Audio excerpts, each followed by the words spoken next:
What are we doing? What are we doing for the 50th episode? Is there another hentai?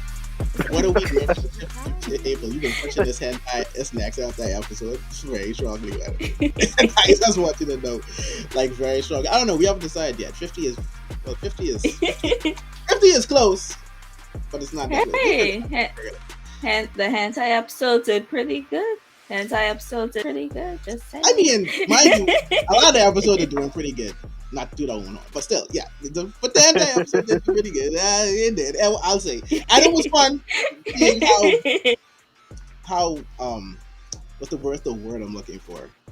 How deranged some of you are, like some of your tastes in your hentai taste. So that's that. But anyway, I've gathered you guys here once again at the summit for another episode of the Otaku Summit. Not just any episode 44. How is everybody doing? I am your host. Woohoo! 1/4 of your host, I should say. And one of the fourths is not here today because Vicky is having father-daughter time, which April so hilariously commented that not a lot of anime characters get that father time, so I'm happy that she's spending the time with her dad today, right now. I did. But I am Javon, before he dies or goes away on some long journey. Right, and decides to not come back at all, or doesn't even. He just got to get some milk. Yeah, he's gonna get some. That's fine. He's gonna eat for the milk, and when Vicky does what she needs to do, when she gets the power up that she needs to acquire, and as accomplice her destiny, he's gonna return with the milk. So that's how it's gonna work. But like I said, I am unfortunately your host, Javon, aka Kuma, alongside April and Omar today, who is like not my father. I haven't reached the special potential. That's powerful. That's actually powerful. Is that a dark joke just now? Javon, that was hella dark. Hella dark. All I see is darkness. I'm kind of all right. Here with Omar,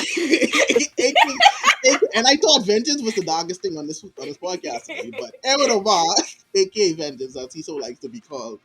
Yeah. How are you guys been? How are you guys doing? I know Omar has had a heck of a few days because for some odd reason he's had a lot of time on his hands recently. He has been at war with a lot of Twitter? people. Yeah. I've seen you. I see you. I peeped you. Yep. He's been at war, ladies and gentlemen. He's been on one of his Omar rampages for the last few days, which has been pretty entertaining. And I'm like, dang, it's like you have a lot of time on your hands. Like you had energy this week. Like what? Like I'm really curious. Like what propelled this energy? Like what? Just got you wild? I tell everybody. I haven't seen this so often from you, but I haven't seen often. I haven't seen this in a while from you. But there's something going on right now in the Boku no Hero community on Twitter. I'm happy that you said the Boku no Hero community. It's very because it's a lot of people acting very retarded to the point whereas it's true. I just was compelled to comment on certain things that I saw because I just was like, y'all acting like clowns right now.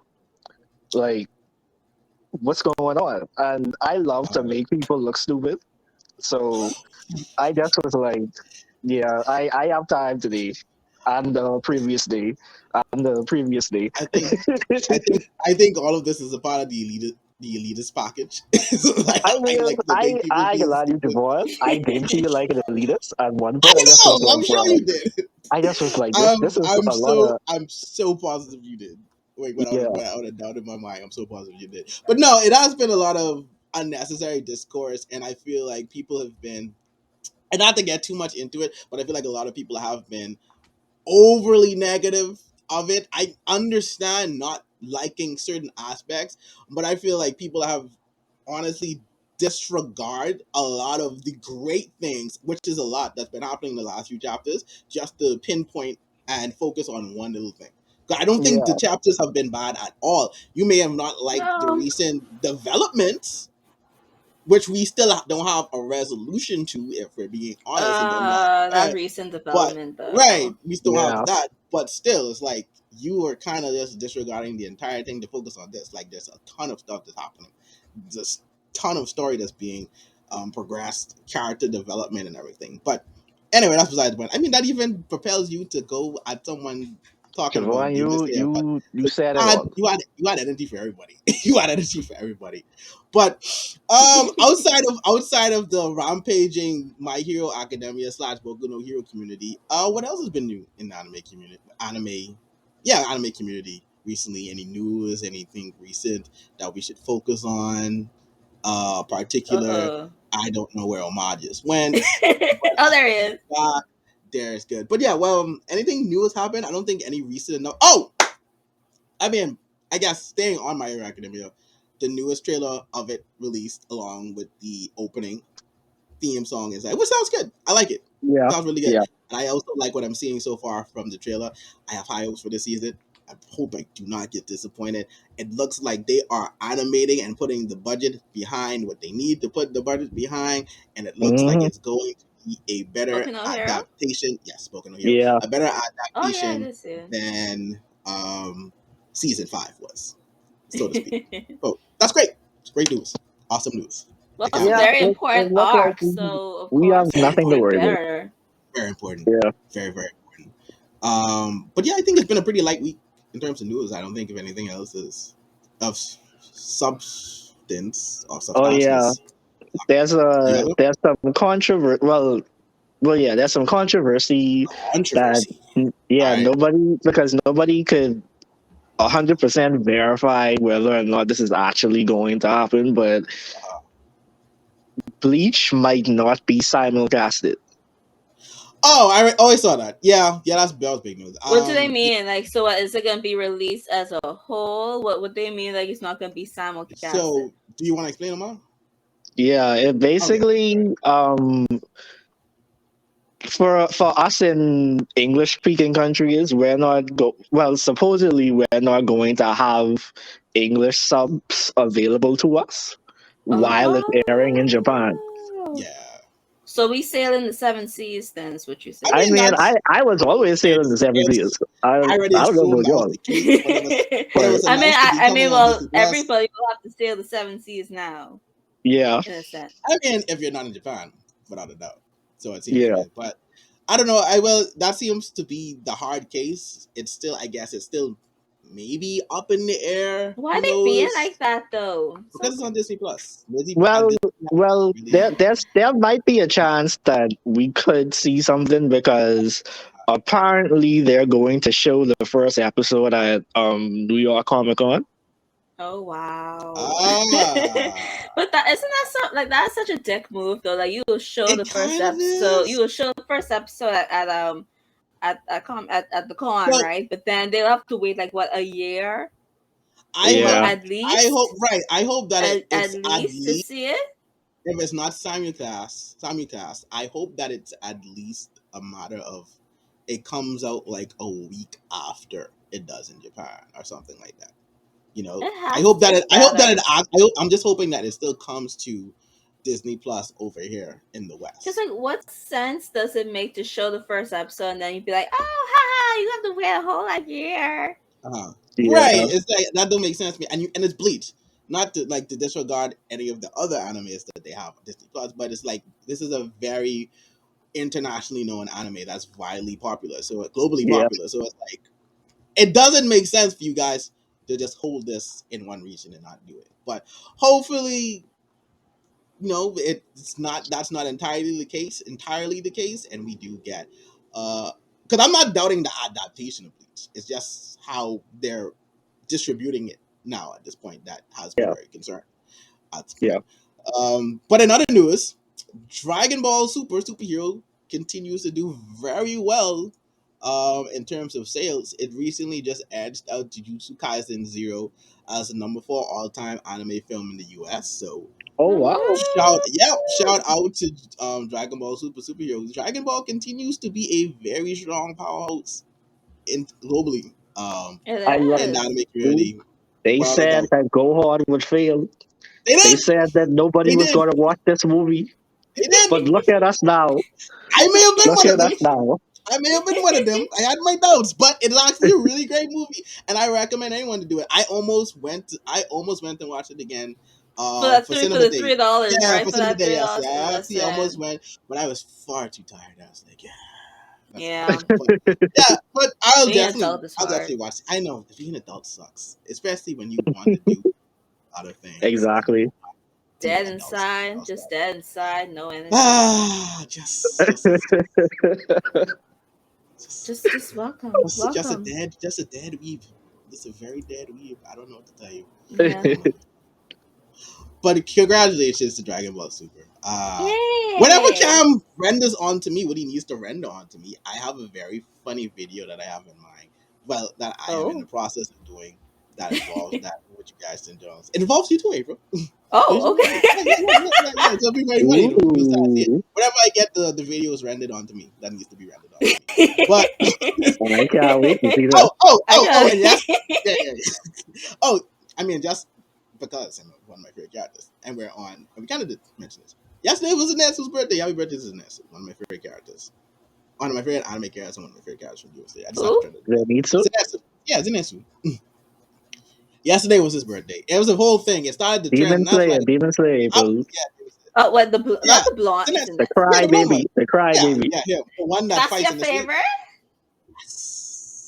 Yes, he is my favorite. I mean, I love his one shot. I won't spoil anything. I won't spoil anything. But I would say he who laughs best. Yeah, y'all think Zenitsu is that I nigga. read the manga. I read it. I he still is that don't like nigga. him. Why you don't like him, wait? I still don't like April. When he fight, when he did his last fight in the series, you wasn't hyped by that. Listen, I was so proud of him. Yeah, I was hyped. Just because I was so hyped doesn't mean that he's my favorite. But I mean, I kind of get it. April doesn't like the pervy characters. That's what I've come to realize about April. I don't like pervy characters. I don't like crybaby characters. I don't like the perfect characters. Give me. Wait, so you don't like my son Deku? Is what you're trying to say? I like Deku. Deku is not perfect. Deku is the underdog who fought his way stop crying from like season 3, though. I know, but I just checking. I just had to make a quick temperature check and see what. I also like. I really like a good underdog story. Just now. Yeah, I love. I really like a good underdog story. That's me. I like a good underdog. I do love a great underdog story. Without a doubt. But that's why I like Takemichi. You want to go with that? You want to go on with that? For everyone listening and watching this podcast and who reads the Tokyo event is my God. I know April. I don't like. I just want to say. Why do you think I'm not answering? I'm not entertaining. There was like in the realm of people mad at Horikoshi, right? Yeah. People mad at Horikoshi, which I understand. Don't get me wrong, right? People are mad at Horikoshi for recent events, but y'all just letting Tokyo event just slide by with any old thing. I'm just saying, in terms of Ospels and MC plot armor, this has to be what unfolded in Tokyo Avengers recently has to be up there in terms I have yet to read the manga. It is an asshole, to be honest, because his ability never was like this before, and now suddenly it's like this now. And he tried to make it a little. He tried to ease into it to make it a little more palatable for your pilot by showing hints of it in the last. No. I don't hate it. I don't hate it, but it's just like only because in my mind too, it was like finally, but at the same time, it's like this some BS. Y'all know this. He's doing the most. Y'all know this some foolishness, but I'm gonna ride it.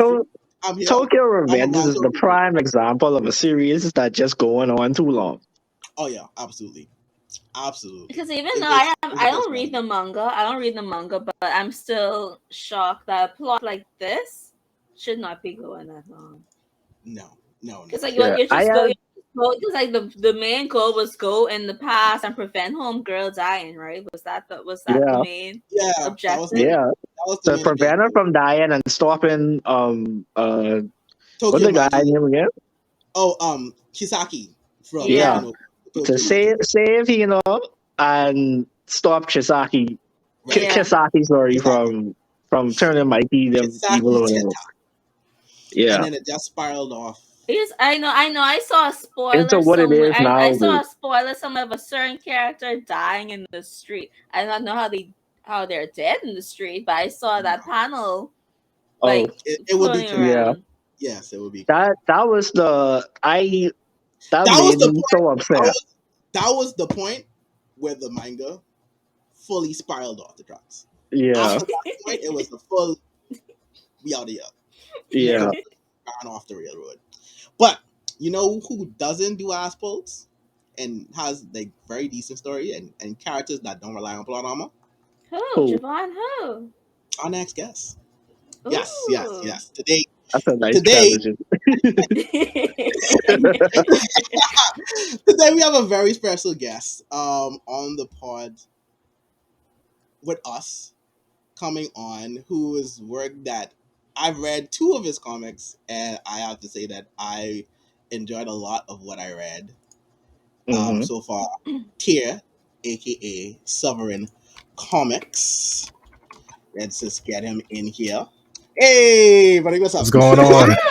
What's going on? I don't know Thank if you you. could have seen us, while we were recording in the lobby, but Yeah. I was saying like the two that I've read from you, which would be Temple High and Stars. Yeah, those are the two. Those are the two popular ones. Well, I want to say two things first, though. Congratulations on episode 44. I know how hard it is to do a podcast, so congratulations on that. We appreciate it. No problem. And also, thank you for having me on, and thank you for that segue. That was clean. Hey, thank you. I know, right? That was clean. I appreciate it. But yeah, no, I love the two. I especially love Temple High because I do love school battle series. Yeah. A ton.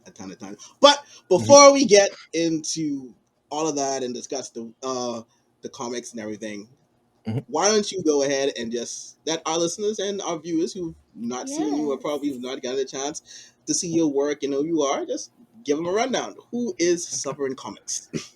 All right. So, what's going on, everybody? I'm here, the owner, creator of SovereignComics. SovereignComics, the best way to put it is an interconnected universe. I pull from both manga and American comics in my stories because I love seeing characters like April was mentioned earlier, like the underdogs, the ones who have to build up to become the powerhouses that they are. So I loved seeing those stories and love telling those stories. And that's the type of stories that you can expect in my universe. And I can see a character just drop out of nowhere and all of a sudden they're beating someone who's been doing it for decades. You know, like, you're not going to see stuff like that. Honestly, you see that in Stars. Like issue 2, I'm just pre-warning people. Like Penumbra goes off the rails in issue 2, issue 3, it gets bad. Like because she's already kind of giving them she's giving them like she won't kill. Like the best way to explain her, she's similar to Catwoman. Like, she's a thief. She won't kill you, but she has no problem giving you the hands. Like, no problem whatsoever. and she does it in issue 2 and issue 3. She does it. Like it gets bad in issue 2, and I'm inking it. And I'm just like, dang, man, people gonna be mad when they see this fight. You know, so it's hopefully not My Hero Academia mad. That's what's going on. Yeah. I don't know. Do you follow My Hero Academia? What's that? Do I watch My Hero? Yeah, watch My Hero? Yeah, I was reading the manga, watching the anime. I stopped reading the manga at this point because like if it's good, if it's going well, I like to read a whole bunch of chapters. So I was like, you know what, let me stop. So I'm letting it build up, but I'm probably gonna start by reading it this week. But in the same vein, like I have to write Cypher Team issue 3, which is a 2-parter, so I'm working on writing that. Also, Yama Stigmata issue 3, Stars issue 3, I'm gonna be writing that. and Temple High issue 3, because Temple High issue 2 is done. I just got I the saw last, at the end, letter. which I'm gonna get there, but I was very upset. But I'm gonna get there. It's crazy with issue 2, because it's like, oh man, because like the way I ended issue 1, I was like, I wanted to fight you. He flexes, so I was like, yeah. Everybody was like, I'll be honest, I wanted to scrap. Then why did you end up there? I'm just being real. That's another thing with me. I love cliffhangers. When you read all of them, you can be like, damn, this dude got an addiction to cliffhangers. Like, what's wrong with him? So I love cliffhangers. Like, I love like leaving somebody at that point. It's just like, yo, okay, what happened next? You got to read the next issue. Like, it's gonna get confusing. Yeah, so yep. Patiently waiting to see Astria again so I can get more of the issues. Because I like I said, I love Temple High. It sounds like that's the one to read, but because I have started. Yes, right. We all have different issues. Because speaking of this cover, listen, is very gorgeous. I had to get this cover. I had to get this one. It was a hard, because that's another thing. I love the art. I love the art. I had to get that one. For that one, I have like a painter artist, Francesco Tomaselli, so he did that cover. He did the cover for Cypher Team issue 1 with Jacero on the cover. I think SJ might have some of those.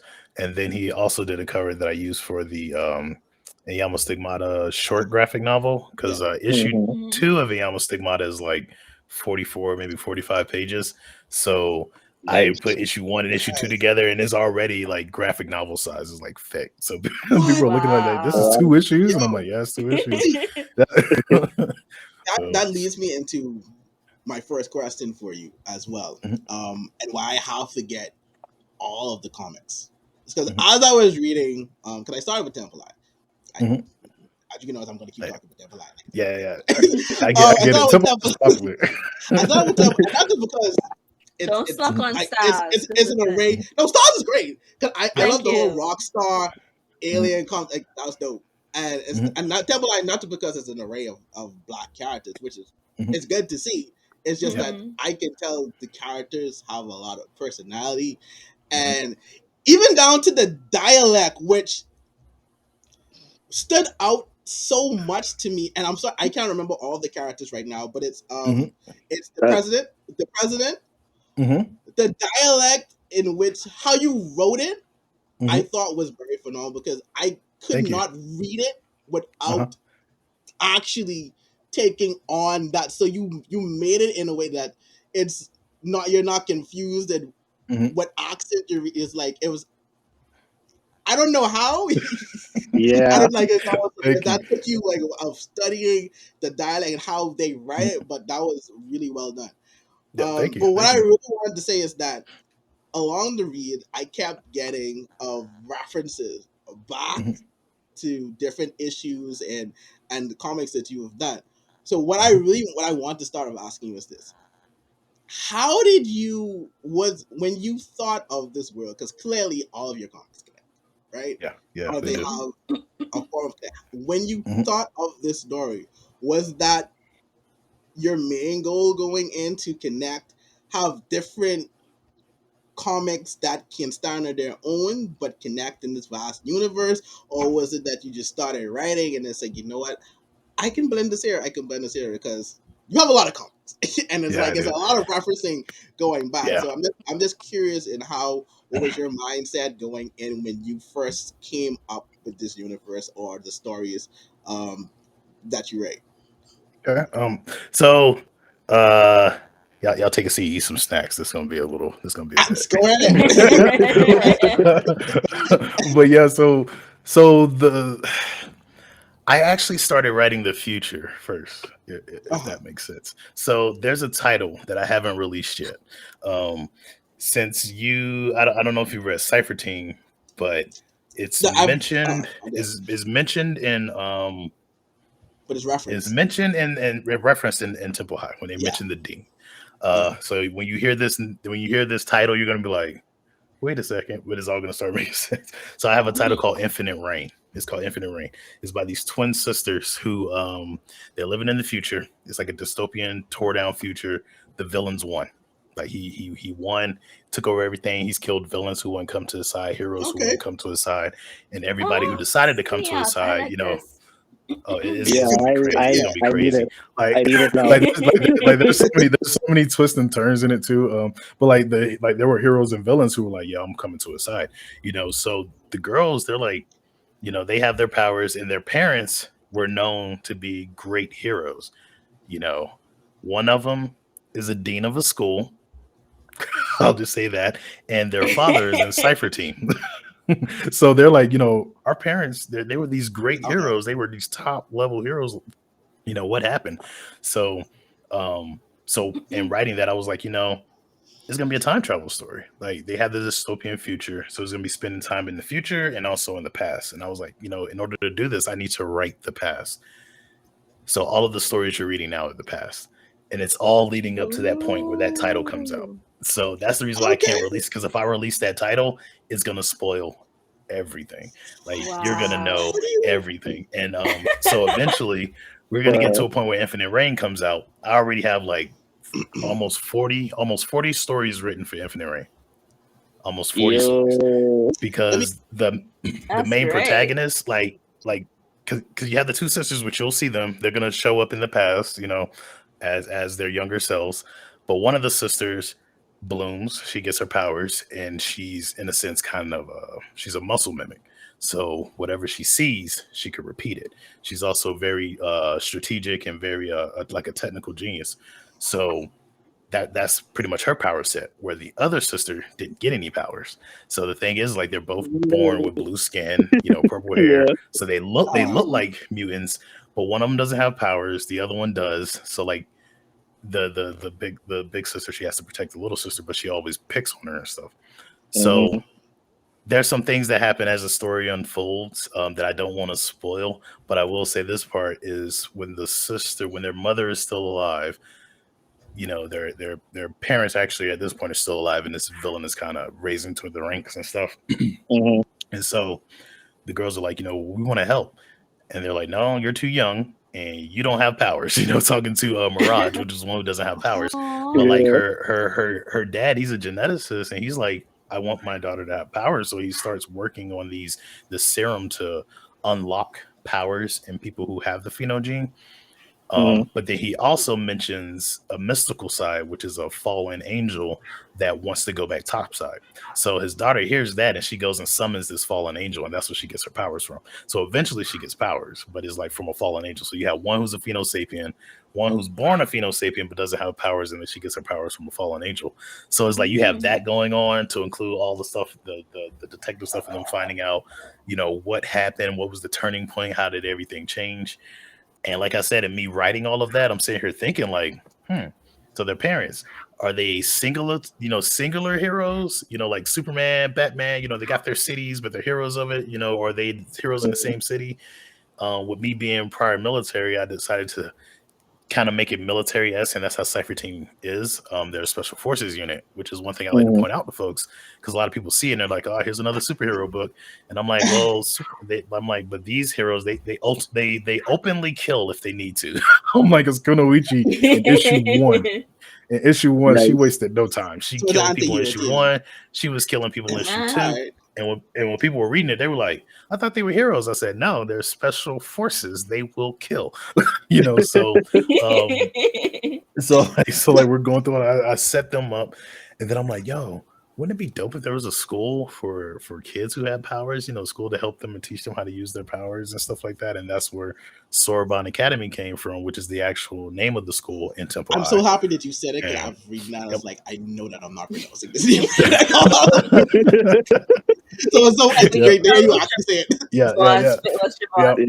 Siobhan is pronouncing everything wrong. and like people already told me, so like I'm gonna start doing some reels where I'm gonna start like saying the word. This is how you pronounce it. I did it with Yano Stigmata, so I'm gonna do it with more. Okay. But yeah, Soreban. And you'll find out where it got that name from in Cypher Team issue 3. Because Cypher Team issue 3 is gonna be a 2-parter, and I'm making it a 2-parter because it's gonna be about 70 pages. So I had to make it a 2-parter issue. because it's a big story, because it tells a lot of their past and how they got to the point where they're at now. But then like even with Stars, like I was sitting there with Stars and I'm like thinking to myself, I'm like, I could use real life, musicians and things like that. I was like, but one, I don't want to get sued if things get real popular. These people gonna come for their money, and I don't want to have to deal with that. Yeah, I get you. So then I created Stars. I'm like, me and my sister used to watch Gemini Holograms when we was younger, so I kind of did it in a sense for her, like created it. And I started like building this story and everything, and I'm like, okay, what is their name? So like I actually had at one point I had a different band name than Stars, but Stars is actually an acronym for them. So it's like, you have Siphon, Tectonica, Avian, Render, and Soul, and that's Stars. So like a lot of people, like some people didn't see it until like I pointed out, they were like, oh, I didn't even notice that. I'm like, that's Stars. It's them. So that's what the name came from. They sort of like hinted at that in the beginning. Yeah. When they started we gave the whole introduction, which is nice. How people would this. I was like, thank you. Yeah, I see what you like. Some people catch it right off the bat, and like that's the thing. Like for me too, like I love to write stuff because I know a lot of people out there are actually readers. They don't want to be told what's going on. They don't want to be shown what's going on. They just want to follow the story and figure it out for themselves in a sense. Like for instance, like I have characters who, like you said with Temple High, like you notice the diversity in Temple High is insane, and people have been pointing it out. Like, why is it so diverse? Why are you doing this? I'm like, because why not? Like, we live in a diverse world. Like, there's people everywhere all over this planet. So like why not? And I didn't do it for the point of trying to think of a way to say it without. I don't know. I've been getting a lot of trouble. I'll just say it. So like I've been thinking of a way to do it where it doesn't feel forced, and that was like my biggest thing in creating my universe. And that's what I got from it too. Want this to feel forced. It didn't feel forced at all. And in doing that, I just decided, not only make it diverse, like because a lot of people just concentrate on diversity as far as like lifestyle and color, and I'm like, there's more to folks who are diverse. Like I'm like in Temple High, like one of the students is autistic. I don't know if people picked up on it, but some people when they came back, they asked me, they were like, "Is he kind of autistic?" And I was like, "You got it."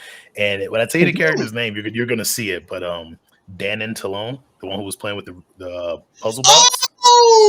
Yeah, and a lot of and some people when they see it and they're seeing it like, yo, so and it's like and the way I did it, I was like, I want you to figure it out, and some people came back and was like, yo, he's and then they saw the other person, and then I remember I had somebody and I was talking to SJ about it and Mutant Glue also, and I was like, yeah, somebody came down on me and it was like, you don't represent for LGBTQIA plus, and I'm like, which book did you read?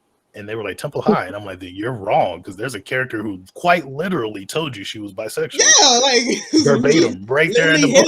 Right, no, she's like she sits down to the table and says, like, I'm into you, but you're into the main character. Exactly. So she straight up says it, So it's like, and that just let me know that folks don't read, and so I'm like, you know what? I'm just gonna keep writing my stories because the fan base I'm building is from readers. Like I've noticed folks who like manga love my comics. Folks who like novels even read my comics because they said it feels like, like a novel, just a novel with pictures, And another compliment that I got, someone's mom, she read Ayamo Stigmata, and she said it felt like she was reading a movie. And I was like, wow, that's a dope compliment right there, So that's a big compliment. Yeah. But especially because it's someone's mom. Yeah, exactly. Right. So and from what they told me, they were like, yeah, my mom really doesn't read that many comics, but she saw it and she was intrigued by the fact that it was a Tuskegee Airman that was the main character. And she was like, let me check this out. And then she read it. And I told my friend, I was like, don't let her read issue 2, though. Don't let her read issue 2. Issue 2, the thing is, like, my issue 2 is solid. Like, that's one thing, too. Like, I want to make my issue 2 solid. Because, we've all seen it. Like, we'll read a comic and then the next issue, or read a manga and then the next issue. You're like, oh, well, that was lackluster. Like, I wanted to keep going, like, in the arcs. I wanted to keep getting better in the arcs. And then when it goes to the next arc, I wanted to feel like it's fresh, like it's another day in life, just like in the real world. Like, you know, like if you play sports and stuff, you may be training for, you know, a soccer game or a football game or whatever. Yeah. But then after football season, the next part of your life isn't going to feel like football season is going to feel like that next part of your life. And that's how I want all the stories to feel as the different arcs go through. Like it feels like it's a, you know, a different point in life within that year or so on. So it gets that build up again. So it's not like, so one thing for folks to expect is like when you're reading the arc, is going to get better. And then you're going to get to the next arc and it's going to build up again, you know, because it's going through that life. And then it's going to, you know, just like a story, you rise into the climax and then you come down and see the story. But yeah, honestly, and these are just 4 titles. Like they're, yeah, you have a lot. When I looked at the back, it's like, there's a lot of what's going on here.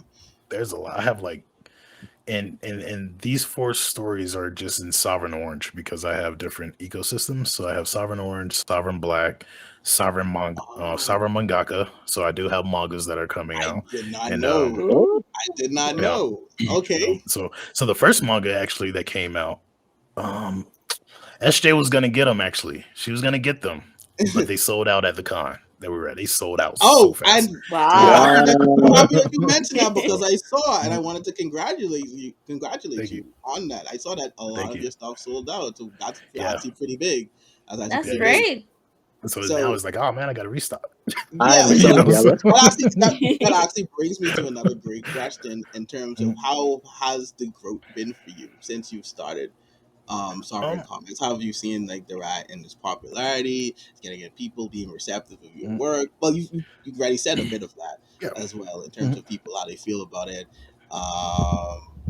Right, and the diversity that's going on in it. So yeah, but how have you seen it expand? So I've seen it go up and down. Like there were some points where I'm not gonna lie, like I wanted to quit. Fortunately, I had SJM, Mutant Glue, and then 2 of my other friends, Scorpio and John, they were in my corner. They were like, man, you better not quit. You put too much stuff into this. So there was points where I was like, man, I want to quit. And I kind of felt like the story. Like, did you hear the glue connected it? Like, you definitely put too much weight there. You have the exactly. The paper. You have to write that down. Like now. Exactly. You know, that's what they were telling me. They were like, man. They were like, if you quit, I'm coming to your house right now. And I was like, no, I agree with them. I will fight you. I will fight you. Yeah, so it was just crazy because I felt like I was like, man, no one's really catching on. And I was like, especially like in America, like in the Black community in America, it was like a lot of people weren't reading it. And then I had like one person, and it wasn't a lot. I think it's just some individuals who talk louder than I do, like as far as like their reach. Would tell people like they've never read my books, but they'll tell people I don't read that. His books don't matter. And like I actually had somebody come to me based off of something that someone told them, and they told me that I wasn't for the culture. And I'm like, well, what do you mean? What? And they were like, well, what? And they were like, well, one of you. That it was like one of my black characters, Rainus, who's in the Cypher team. The dude has 4 doctorates, right? And they were like, he has 4 doctorates. That's not for the culture. And I'm like, so what? Black people can't get 4 doctorates? I'm so confused. What are you trying to say? Are you trying to say that black people can't be that smart? Exactly. You know, so like when the dude told me that, I was like, I have 2 degrees. I'm like 3 if you count my associates. And he was like, you don't have 3 degrees. Yes, I do. I have associates in media rights animation. I have a bachelor's in business development and an MBA in marketing. And he was like, well, you're a nerd. I'm like, and this is the problem.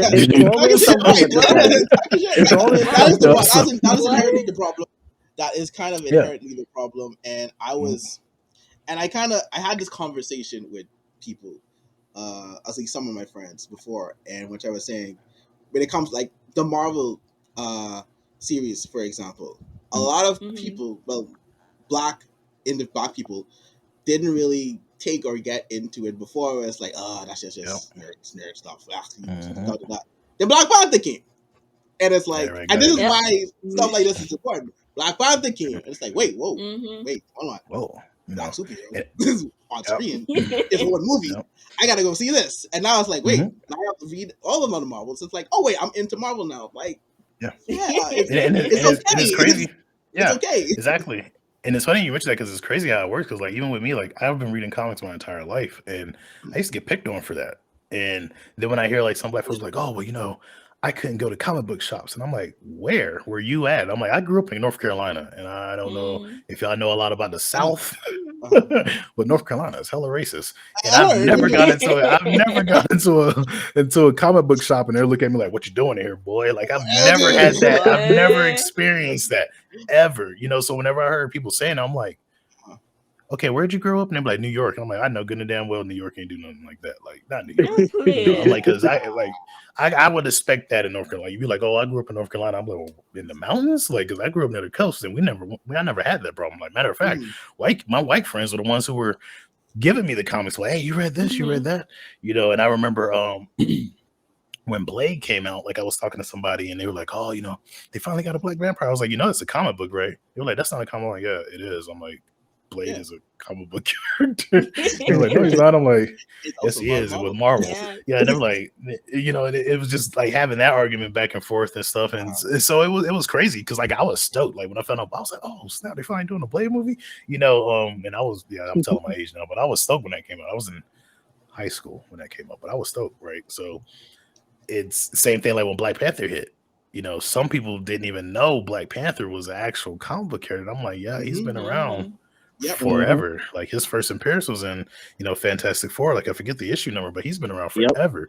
And some people's first introduction to him was the movie, which is the reason why, like you said, that's the important part of it, which I totally agree. Like doing those things, that's important. But I just wish that some folks would recognize how long it's been around. I'm with you. Trust me, I feel you on that. Yeah. Like I wish there was a little more or less of the it's only been around as long as the MCU has been around in terms of, I guess we're talking about Marvel, but these are actually been things that have channelly been around in terms of different medias, animated shows, comics, everything like that. Yeah, it's just like with Nubia. Like a lot of people found out, like, oh, they finally made a Black Wonder Woman. I'm like, Nubia's been around since the 70s, and I got into a conversation with someone on that, and they were like, no, she's new. I'm like, no, she's been around forever. I was like, the original story for her was that she was Wonder Woman's twin. Their mother made from two different sets of clay and make them. So you had brown clay, and then you had the tan clay, and that's what she made them. But I think it was Ares ended up kidnapping her. So if y'all remember, I forget. No, I'm getting twisted up. I watch so much comic book stuff, I'm getting twisted up. But but Ares ended up kidnapping her, and then she ended up coming back and fighting for the role. And what a lot of people don't remember is like there was a point with Wonder Woman where she went through this. She didn't have her power, so she was kind of like this spy Wonder Woman, and that was like the late 60s into the 70s. So when all of that was going on, that's when Wonder Woman was like. That's when Nubia had the moniker that she was Wonder Woman during that time, because she beat Diana, and she got the role of Wonder Woman. So like a lot of people see Nubia now, like they finally did it. I'm like, yeah, they did it freaking almost 50 years ago. Like this isn't new, I'm like, and that's why I was like, I tell a lot of people, I'm like, the one thing I agree with, I'm like, I'm not gonna sit here and say there aren't Black characters because there are. I was like, however, I will say that DC and Marvel did a very horrible job in marketing those characters and putting them out there. They did. So I will say that, so like that, and that was one of the conversations like I even had on my podcast and talking to folks. I'm like, I'm not gonna say that, a lot of people just like, oh, there were never Black characters. Like there were. Now, can we argue, did they do a good job in marketing these characters? Yes, we can argue that because even DC has some amazing characters like Mr. Terrific, Black Lightning, Vixen.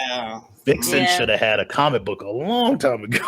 Like she had one, but it didn't go for her. Like she should have a comic book in rotation at all times based off of her power set. Like I would love if DC hired me. It was like, hey, can you write for Vixen or can you write for Mr. Fantastic? Not Mr. Mr. Terrific, because Mr. Terrific, he's considered one of the smartest individuals in the DC universe. And on top of that, as far as detectives, it's like him.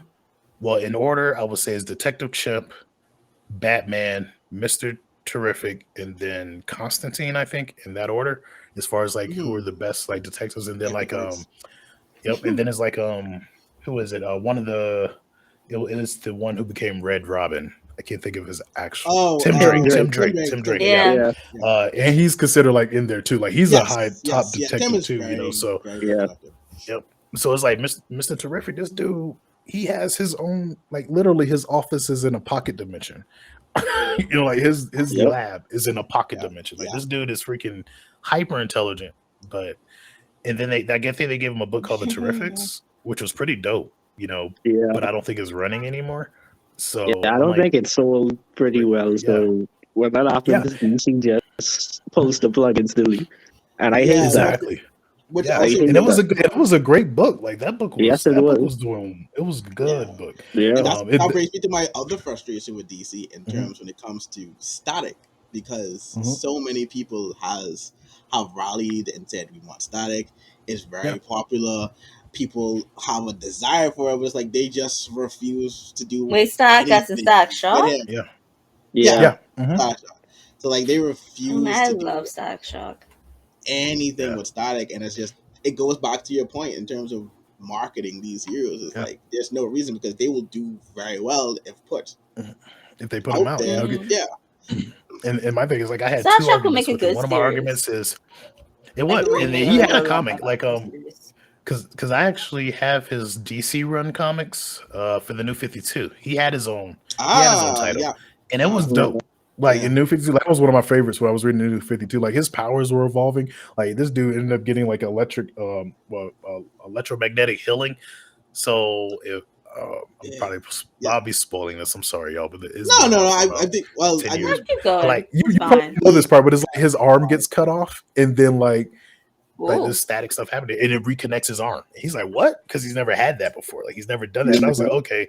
Now I'm like, they're taking him on somewhere, and then all of a sudden they're like, "Oh, we're canceling Static Shock." And the reason why then it was just called Static. So they're like, "We're canceling Static." Yeah.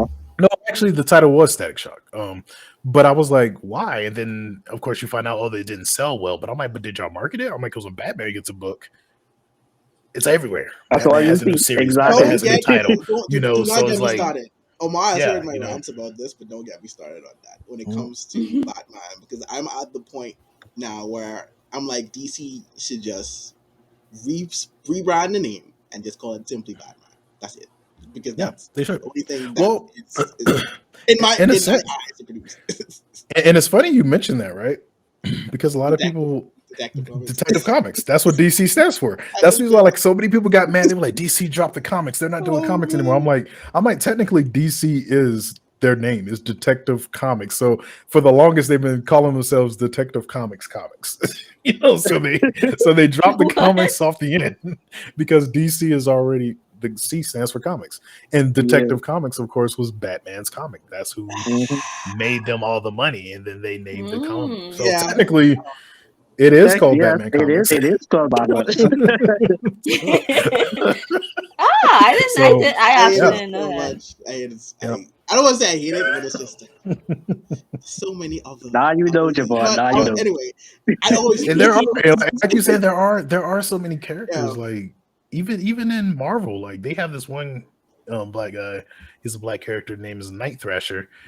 And he's considered, like, as far as tech, he's as high as Tony Stark. Like this dude owns his own tech company and everything. Millionaire. He's not a billionaire level yet, but I did think he's like high in the millions. Name is Night Thrasher. Nobody knows he's a black guy. Then you have Blue Marvel. All of a sudden, Blue Marvel got popular. But Blue Marvel. And he's like one of the strongest in Marvel Universe, in the Marvel Universe. But they'll never show it. They'll never do that. And that's my thing. Is like fingers crossed that. Right. Yeah, I hope they do. Like he needed a movie. Like hopefully he gets a movie. Like I would love to see. There's this guy who I watch on YouTube, Rob from Comics Explained. He wants Blue Marvel in the MCU so bad. Yeah, he is always talking about it.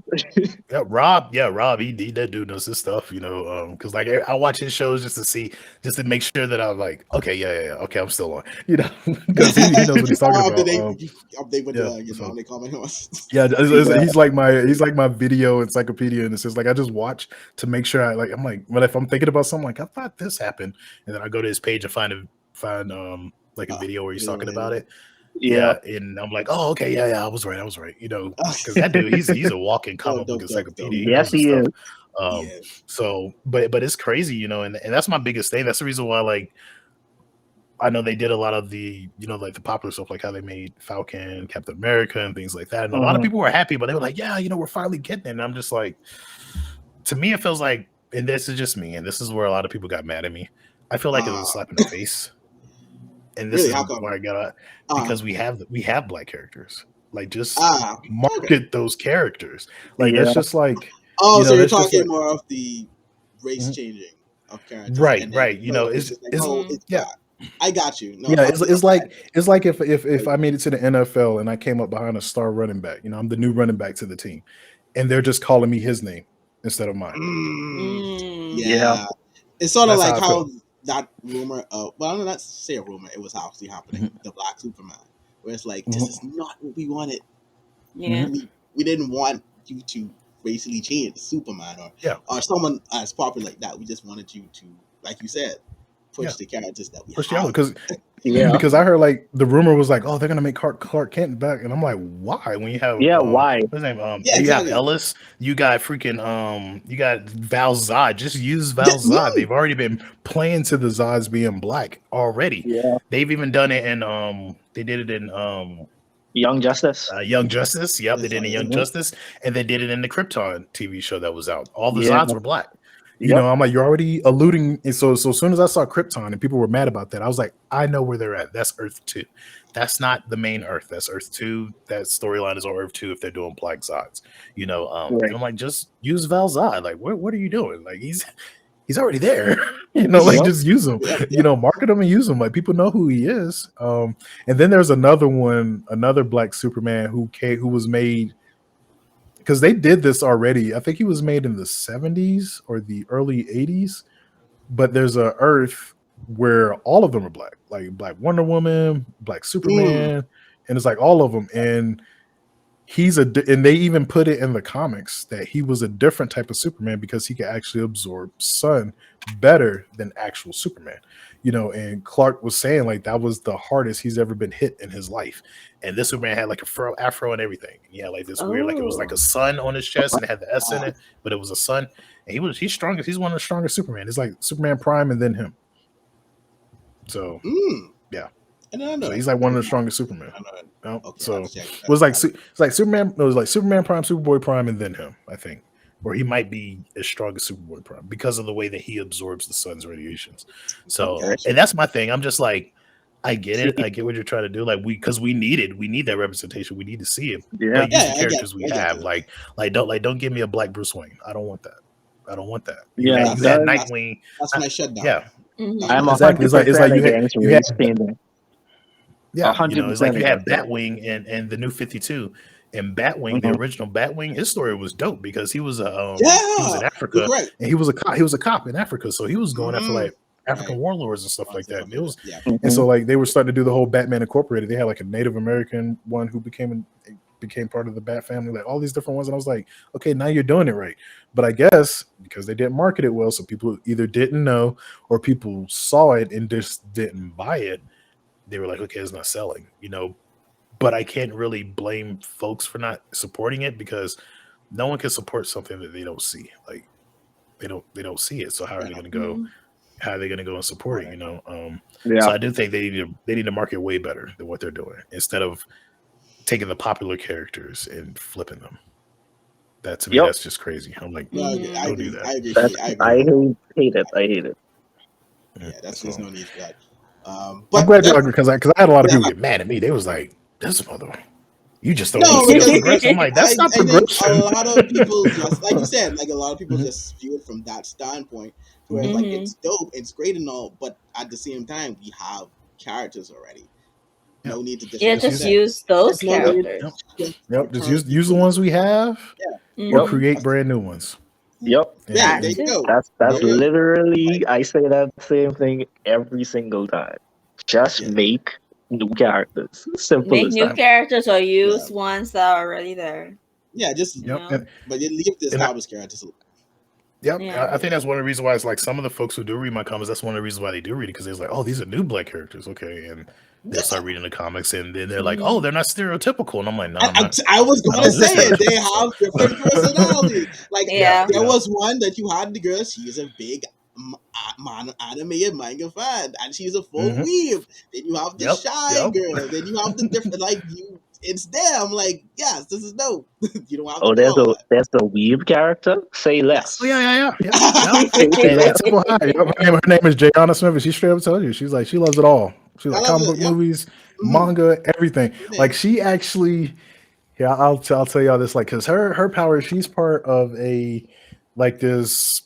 I don't want to say intergalactic because they're bigger than that. They're like a universal, like multi-universal level security force in a sense. They work for the Blue Flame, which I have like all these different pillars because you have the Omniscient, and then of course you have Dia, who is the god of entropy. And I don't know if y'all seen SJ's cosplay, but SJ is part head. She helped me bring her to life. And then there's Pandora also, but then you have the pillars, which the Omniscient made. So there's all these different flames. And they're part of the Blue Flame of Knowledge. So the way that it works, because a lot of people's like, oh, it sounds like Green Lanterns. I'm like, but the difference is they have to die in order to become one. So it's like as they're dying, the flame will see them and be like, hey, it's not time for you to leave. Or they'll be like, I sense this in you, I'm bringing you back. So that's what it says there. It says great knowledge and courage in her. It's like, I'm bringing you back. You're going to be one of my heralds. And it's cool because like she can use flames to make different things. So she's a huge she's like a huge manga fan. There's gonna be a point where she makes a mech suit and stuff like that. So I was like, I gotta do it. Like I gotta make it happen. I appreciate the explanation of their power because I'm gonna ask, are you a Hunter Hunter fan? Because I read that it's like you have to have came from. Oh Lord, you just it's a reason I said it because I'm like the explanations of the. I'm like, I don't fully understand, but I'm rolling with you. I don't fully get it yet, but I am rolling with you. And then when you say oh no, why did you do that? How you call that? Because I see. I don't want to say that. Come here today. I don't want to say that. Welcome, my brother. Here. If you don't know, I was a very big Hunter Hunter enthusiast. That's what's up. Yeah, I love Hunter Hunter. Like I was watching Hunter Hunter when people were like, what is that? I was like, you'll find out eventually because Hunter Hunter was just like I'm a huge Bleach fan too. So like. That's why you'll see stuff in there too, like the way that things work. Oh Lord, like, two churches, like with the characters. Because that's my thing. Is like the one thing I loved about Bleach because a lot of people look at Ichigo and everybody's like, "Oh man, Ichigo is too OP. Ichigo is too OP." I was like, "No," I'm like, Ichigo got killed every time he upgraded. It's like that dude quite literally get murdered in order to get stronger. I'm like, so, and yeah, so it's like, in that, like, I love the way they did it, how they did his growth, and then eventually he was able to go toe to toe with the big bad at the end, and then not only go to toe, but I think they made famous the whole freaking super mush is what I call it when they grab you by the face and take you to another city to fight. And when he's like, yo.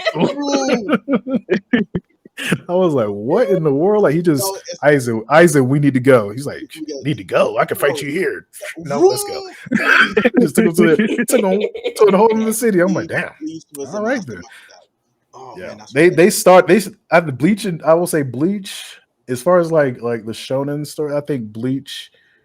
Well, I can't really take away from Yu Yu Hakusho too, because Yu Yu Hakusho has some flexes in it too, and of course Dragon Ball Z, of course, had the flexes, but Bleach, I think, took the flexing to a whole nother level. It was like everybody had to come in like, we gotta start making when Aizen revealed himself to everybody. This is when I said that Bleach was amazing to me.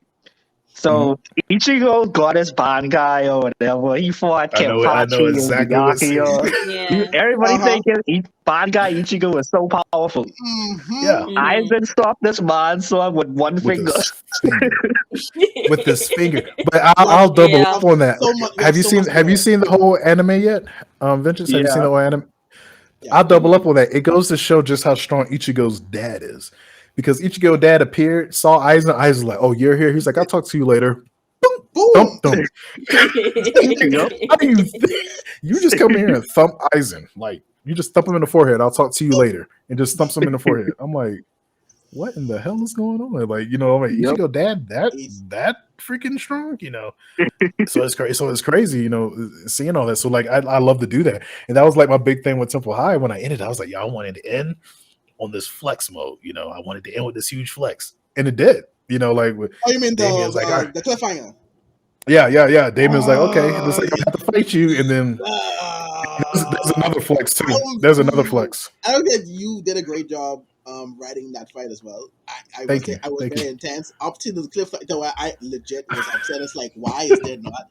Why do I not have the second issue of this yet? And I will say, I love that you gave his power. You gave him magi powers.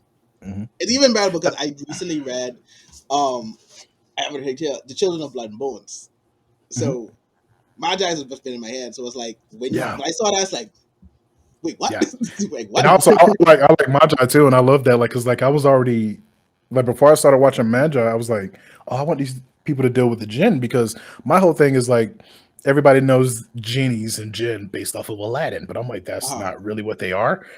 I'm like, I've watched Aladdin. I'm like, but I've also watched Wishmaster, and I don't know if y'all seen that horror movie, which is I kind of use it in reference in issue 2 as Krista is explaining what it is that Damien's family does.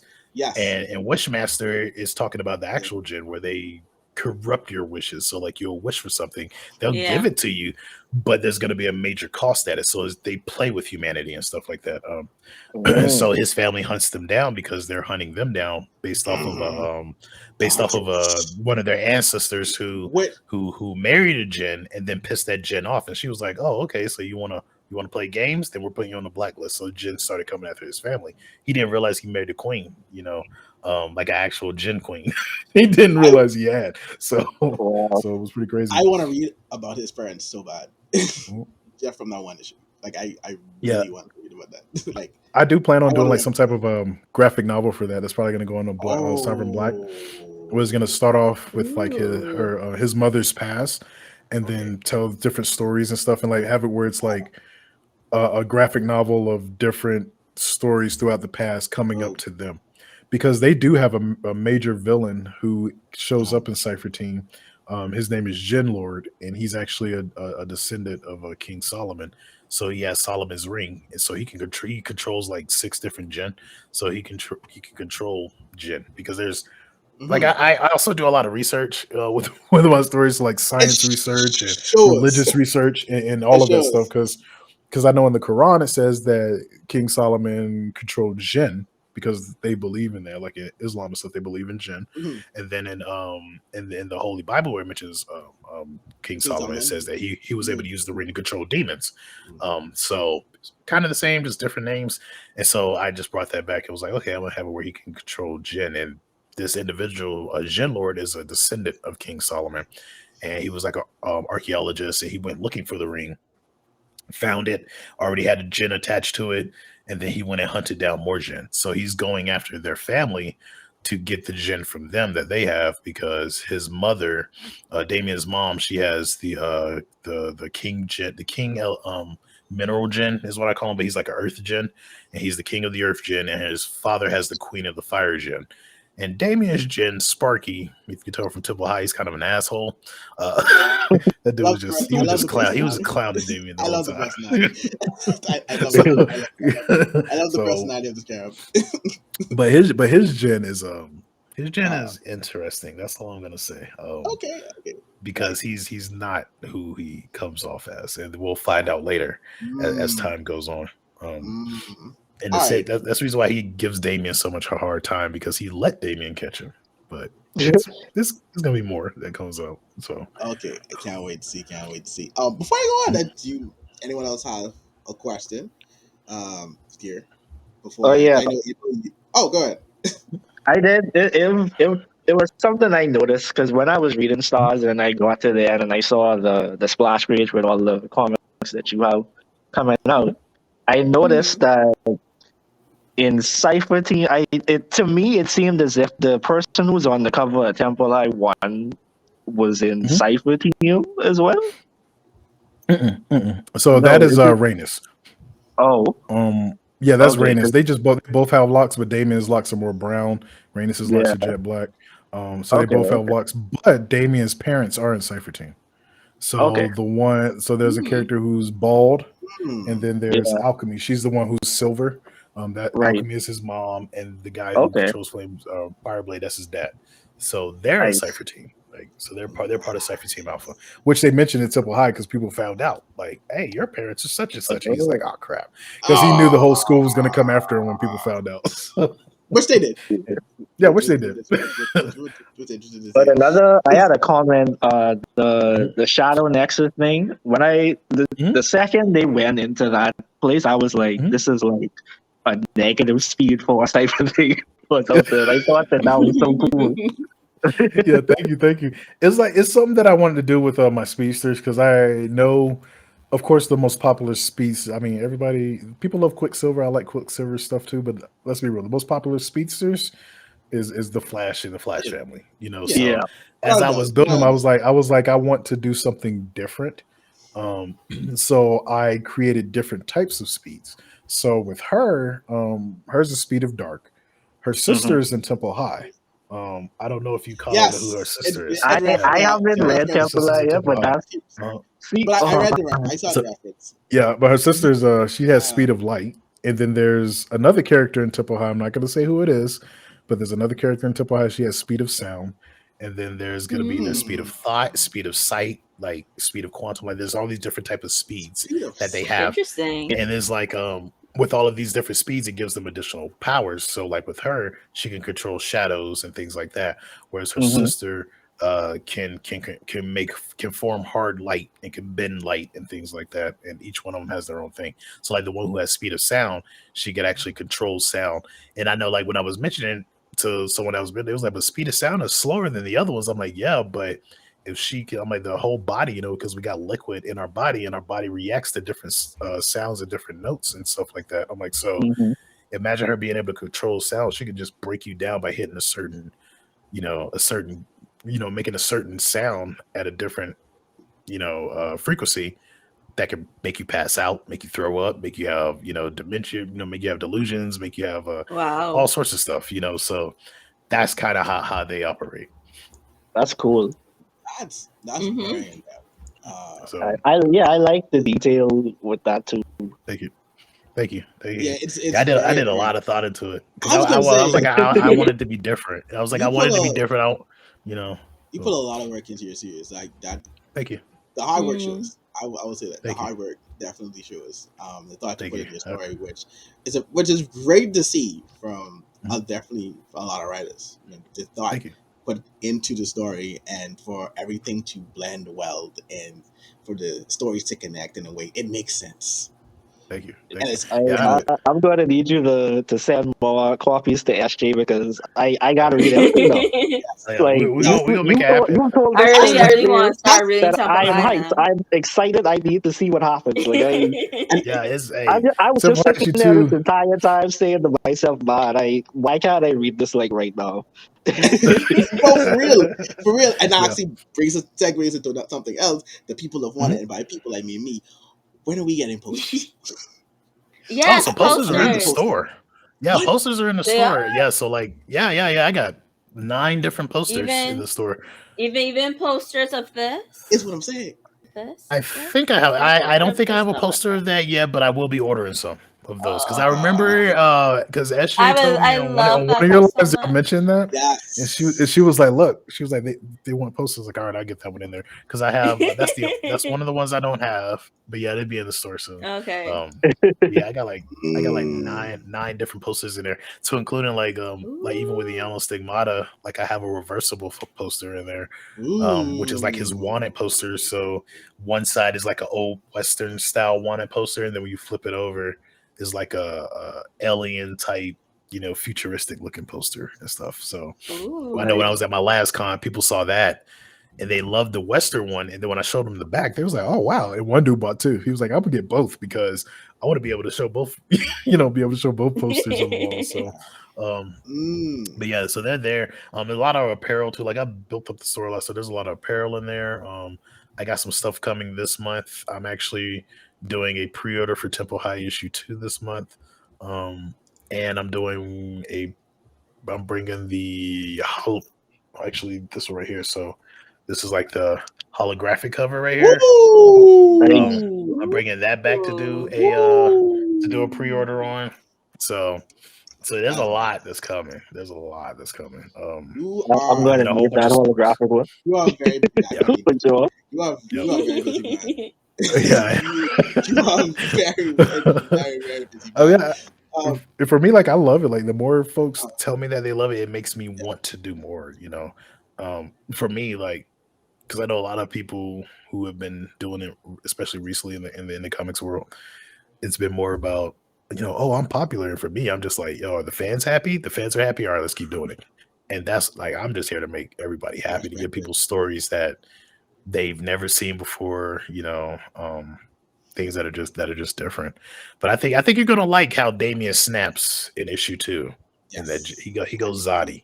He goes Zodi for real. I need to see her put in her place. Yeah. God. I'll just say that you remember the Faraday cage in issue 1? To say it again? When she made the Faraday cage in issue 1? Yeah. I'll just say that you'll see it in issue 2. Like it's all right. Yep. So since you mentioned going to different cons and stuff like that, have you had a lot of instances where people have dressed up as some of your characters? And if so, how the feeling of seeing that been like for you? Wait, what? Sorry about that. That was my kids. They were asking if I can get the asking if they can take the kid now. And I'm like, no, I'll leave the kid in here. So sorry about that. No, it's cool. I was asking, since you've been to so many different cons with your comics and what's not, have you had a lot of instances where people have came as your characters? And if so, like, how has that been for you to see? So like I will say this, like I know, you know, SJ's cosplay my characters, MG's cosplay my characters. The most recent one that I've gone to was a KaiCon, and that's when it was like, you know, SJ, MG, Anubis, Asuna, Shigami, like so many different individuals came and they were dressed as my characters, and I'm just like, oh wow, you know, that's so dope. Like that's what I really felt, and I was like, holy crap, I've never experienced this before. Like it was crazy. But usually whenever I go to a regular con, like no one has actually come up to me like dressed as my character. However, people have seen the characters and they're like, oh wow, I want to cosplay that character. And so it's like they wanted to. Did they actually go forward and do it? I don't know. But at a KaiCon, that's when I saw it the most, you know, with the Chimeric, you know, and as they showed up there, you know, and everybody's just dressed as different characters. And I'm like, this is crazy. Like even though they're all my friends and I've seen their cosplays and seen them as they're working on them, it's seeing it in real. It was like, wow, you know, it hit different, you know. So I can imagine. No, I definitely can imagine seeing something that you work so hard on and then seeing someone in like a full like dedicated cosplay of theirs. Like I could see that being a whole thing. But to segue off that too, so far. If you can, I know this may be difficult or may not. Who knows? Who's been your favorite character to write so far? Oh man, you know, honestly, that's always one of the hardest questions to answer because each character has their own thing. That give me 3. Fun to write. Give me 3. Give me 3. All right, I would say. Tuskegee from Eyamo Stigmata. He's been a favorite to write. Kunoichi has also been a favorite to write. And believe it or not, as far as Temple High, one of the favorite characters that I've had to write was Sayala. You know, Sayala Sean. And she's the one who her code name is Venomous, but she's been my favorite to write because she has this, in a sense, kind of dual personality about her, where she's like this shy. She was the one who had like the smaller letters, like all shy, and she's all shy and meek and all. I love the pause you gave her too. I'm like, this is a very deep contract. Yeah, exactly. You know, so but like if you back her in the corner, it's like like the lizard brain, like the lizard brain, so she's ready to fight. Like she's like, oh, you beat her early favorite. Yeah, you know, so it's like she's fun to write too, just going back and forth from that because like in issue 2, you get to see more about her. and you get to because I know in issue 1 they mentioned that she had to leave in 8th grade because of her, going through puberty and stuff, like her hormones were off the charts. So because of that, she was developing new abilities. And there's a member who was part of Cypher Team Sigma, and she came and she was like, okay, I'm gonna take her with me. And you meet this character in issue 2 because she ends up being their homeroom teacher. And she's dope. I'll just say she's a Gorgon, and I am gonna call her Medusa. I was thinking about giving her a new name, but I was like, nope, I'm gonna call her Medusa. She's a Gorgon, but she's not like Medusa. She doesn't have snakes. She's actually more jellyfish. So like the scientific name for a jellyfish is like Medusa something, but that's what she is. Yeah. She's more jellyfish. And she's no joke. She trains Cypher teams. So whenever they pick a team and they're like, hey, you're going to be a new Cypher team, she's the one that puts them through the crucible, in a sense, to make sure that they're the best. And you get to meet her in issue 2, and she's the one who trains. So like when you meet her, you're going to be like, okay, I see who she's emulating. Because it's like they're the exact same. You can tell that she rubbed off on her a lot. Like you can tell that she looks up to her. And I did that on purpose because that's one of the things I love about manga, is because when characters have an individual that they look up to, you notice they start acting like that character a little more. And that's one of the reasons why, like with Ichigo, like after a while, he started thinking more because I like this guy. He started, yes, yeah, he started looking up the, as he calls them, Hat and Claws. He started looking, he started looking up to him, and he noticed how he was just calculating and always thinking. So Ichigo started thinking after a while. In the beginning he really wasn't thinking, then eventually he started thinking because that's what he looked up to. Same thing like a Hunter x Hunter, with when Gon looking up to like the grand. The guy who's over everything, so you want to be powerful like him. And I wanted to do that with his character. Like I was like, I want her to have somebody who she looks up to. And that's when Tira, her name is Tira Najim is her actual name, but she goes, her code name is Medusa. So like when she brought her in to train her more, that's who she kind of started looking up to. She was like, oh, wow, okay. And she, in a sense, kind of molded herself behind her. It's like she's her own person, but she still kind of molded herself. So you get to see more of that in issue 2.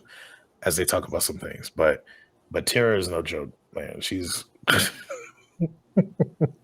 she's a homeroom teacher for homeroom teachers, and it's so funny because in manga they have these crazy homeroom teachers. That's exactly right. Like they have these crazy homeroom teachers, and it's funny because like everybody's looking at her like SJMG, and some other like people who know manga, they were like, so you're gonna cover the eyes of the teacher? I'm like, yeah, why not? Send another badass eye cover teacher. So it's like she has her. She's another. So she's gonna stand beside Kashi and everybody else, like these badass eye cover homeroom teachers. Automatically, she's super powerful. Once the eyes are covered, as a homeroom teacher, super powerful. Yeah, she's powerful. And then she walks in all white. Like she has all white, and she has like this cape that she wears. And she get like this little this cape that she wears on the bottle. So when she fights, she'll like disconnect the cape. And like, man, she ain't no joke. She ain't no joke. So she's something else. I can't wait for people to see her because I want to see what the reaction is. Because a lot of people love Kunoichi. Because they're like, man, Kunoichi is just, they're like, she's flames. Like, she don't care. Like, she's going after everybody. And I want to see what people think about Tira. And I also want to see what people think about Dean Rain. Because you get to meet the Dean. Because, in issue 1, she wasn't there. So she comes in issue 2. And her entrance, I had to make her flex, And she does. She flexes. And it's crazy because there's something that's said. Like I said, I love to put things in the dialogue as I'm telling the story. Because like I said, I know there's a lot of people who love to read the story and figure things out.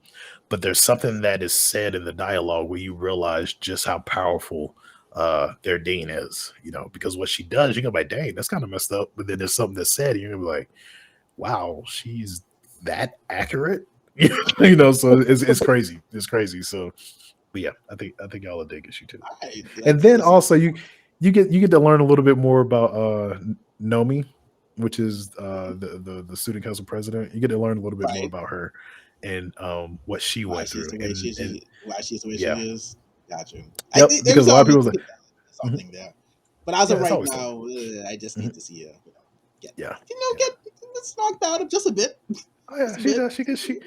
does. And of course for her, because she's cocky and arrogant, she's like, but Damien, Damien lets her know, like, hey, I'm a freshman, but we ain't gonna be doing this. Like, I we got ain't gonna be hers doing too. this, you know. I got So hers that work as well. yep. But, So it's pretty cool. that's dope. You actually answered a bit of what my next question to you was going to be in terms of like kind of what were the pockets of storytelling you may have taken from the manga and the comics and stuff. But I guess you kind of like you touched on that. So what I will ask though, so far for you, what's been the most difficult story to write? That's kind of how it required you to put a little more thought into it. Like, I want this to go a certain way, and so the readers feel actually enjoy it and don't feel like it's kind of going off the rails a bit. Like I have to put more time to this. So believe it or not, it was Stars initially. Oh, really? Yeah, because that was like the first, because I didn't know which direction I was going to take Stars. Like I knew the premise, I knew who they were, I knew the plot, but I was like, where can I take this? Because I felt like every other title had its path. Like it knew where it was going. Like in Temple High, you know that they're the future of the universe. You know, they're the future of the universe. So I already knew, okay, this is the path they're going. They're all coming to their own. They're going to be either these great, and the thing too, like one of the things I like to separate, because some folks have read it and compared it to My Hero, and I would tell them, I'm like, hey, you know, the only difference is this not hero school. You know, it's some of these students are going to be villains. You know, I'm not going to say who, but some of these students are going to eventually become villains. You know, I mean, it kind of and some are shows. going to be heroes, so on and so forth. Yeah, you can kind of see who's going to be the villains if you look at it. And so like, so like with that in Yamo Stigmata, you know, you got the Tuskegee Airman who's out in space. He's a bounty hunter. He has to go after the top 100 bounties in the galaxy. So I was like, that has his path. I know where it's going. But with Stars, I was like, I don't know where this is going. Like, I don't know. Okay, once they do Battle of the Bands and become popular as a band, they have their rogues gallery. I'm like, but where do I really want it to go? And then I was just sitting down talking to like SJ and MG, like we were just talking to Instagram, and then it just hit, and I'm like, because they love the dynamic between the girls, how they're always joking with each other. Because like, I think that's probably Temple High and Stars are probably the two comedic ones. I think they probably have the most comedy in them. Especially Stars. And so. Yeah, especially Stars. Yeah, especially Stars. And that's what a lot of people love. They love that wackiness. They love that comedicness. They love how the girls interact with each other and joke each other. And then it was like everything started paying. I was like, okay, now I know where I'm gonna take it. So that story is, without it getting crazy, it has some stuff coming that's just gonna be wild, but it's still gonna feel like Stars. It's gonna be in their wheelhouse what you've felt in issue 1, what you're gonna feel in issue 2, but it's gonna be, now I have a path for them. And now I would say the hardest thing for me to probably write would be Cypher Team. And it's not because I don't have a path for it, because Cypher Team's path is Infinite Rain, which is the story that I told you about that I wrote first. So that Cypher Team is on the way there. That's where that goes to. But I was noticing like some folks weren't really picking it up because they'll see it and think superhero, but they aren't really superhero. So I'm just like figuring stuff out. I'm like, okay, I got to figure out their tone, so folks can look at it and be like, oh, this is not superhero. They just have powers, but you know, these individuals, you know, they don't play. So that's kind of where I'm at with that, and I figured it out. But yeah, initially it was Stars, and then it became a Cypher Team. But as far as like Temple High and Yamo Stigmata, those are easy to write. Like Yamo Stigmata is easy to write. Like I know where it's going. Same thing with Temple High. Temple High is easy to write. Like I'm about to start with issue 3, and issue 3 gets wild. Like it gets crazy. It gets crazy. So it's fun when it gets crazy. So you already got me excited for issue 3, and I haven't read issue 2 yet. You hadn't read issue 2 yet. And pre-warning. Oh boy. Sorry. Issue 2 starts on a cliffhanger. Oh, Jesus. Stops on a cliffhanger. You're gonna be like, I don't know what to tell you. You have to throw hands, because why are you doing this to me? You already left me on one cliffhanger. Why are you saying And the cliffhanger for issue 2 is gonna make people be like, "Oh, you wrong for that one. Like you real wrong for leaving us on that one," because it gets. Oh my god! It gets pretty dope. Oh my god! Oh my god! It's pretty dope. So, since we've had you there for a very extensive conversation, which I've enjoyed a lot. Honestly, it's been yeah, me too. Very, yeah. The creative thought process behind your work and how you came about with the story in itself, which is expansive. You're insane, by the way. You're a sociopath. You're a psychopath. I just want to jump on there. It's like I don't know how you do that entire story in your brain and connect all the dots back that leads to one singular point in the future, and you starting off the past with like different. Oh, it's hard. It's hard. I'm not even gonna lie. It's hard. It's like, but I do have my favorite thing is I have OneNote, and so like a lot of my stuff goes in OneNote. Like I just have like all these different things. Like when I say there's a lot coming that people haven't seen, like there's a lot coming. Like you're gonna see different types of villains. Like it's so much stuff coming. Oh, I'm like, excited about this. I'm excited to see the kind of villains you write. And there's alternate universes. Like there's alternate universes and things like that. Like actually, one of the characters. I'm not gonna say who he is, but one of the characters. I don't think he mentioned it in Simple High issue 1. No, I don't think he mentioned it. But he's from an alternate universe. So one of the characters in there. So, all right. And that's going to be one of the first alternate universes that we find, and one of the first ones, that they find, and one of the first ones they actually kind of go to war with is going to be massive, because they used to be on the main Earth, but then they decided to leave. They found out about alternate universes, and they found a place that would fend for them more, and so they picked up their entire city and left. And there's all sorts of myths and things like that, actual myths. So you might start figuring out who that character is, but there's actual myths in real life that pertain to cities and things like that disappearing. And so like this city is an alternate universe. This guy created his own multiverse of madness. This is wild. I can't believe it. But before we let you go, there's one more question I wanted to ask. And when we ask all our guests who come onto the pod, because we are an anime pod. So it's very important for us to know, to gauge and to get your. No, it's not what you think, April. And I feel like I know what you think, but it's not what you think. Just to gauge your character a bit. So all I'm going to do is ask, personally, your personal top 5 animes. Personal top 5 animes. So I'm gonna do this based off of rewatchability, meaning I can go back and rewatch it with no problems. Of course, Bleach is in there.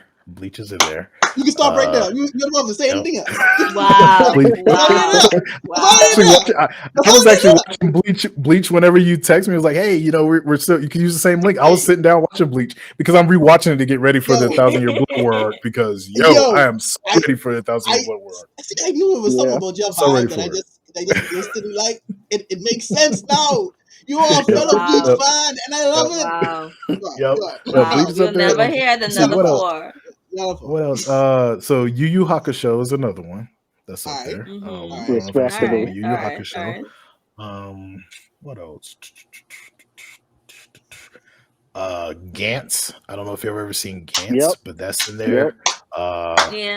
Another one of the ones that like was a guilty pleasure for me, and I watched it while I was deployed, because I was watching Bleach while I was deployed, which is the reason why Bleach has a special place in my heart. But this anime I was watching while I was deployed also is called Hell Girl. I don't know if y'all ever seen that. I know what that is. Hell Girl. Yes. Yeah, it's dope. That has a special place in my heart too. That's not one I hear often. Okay. And then let me see. What else? What's one of my other favorites? I'm trying to think.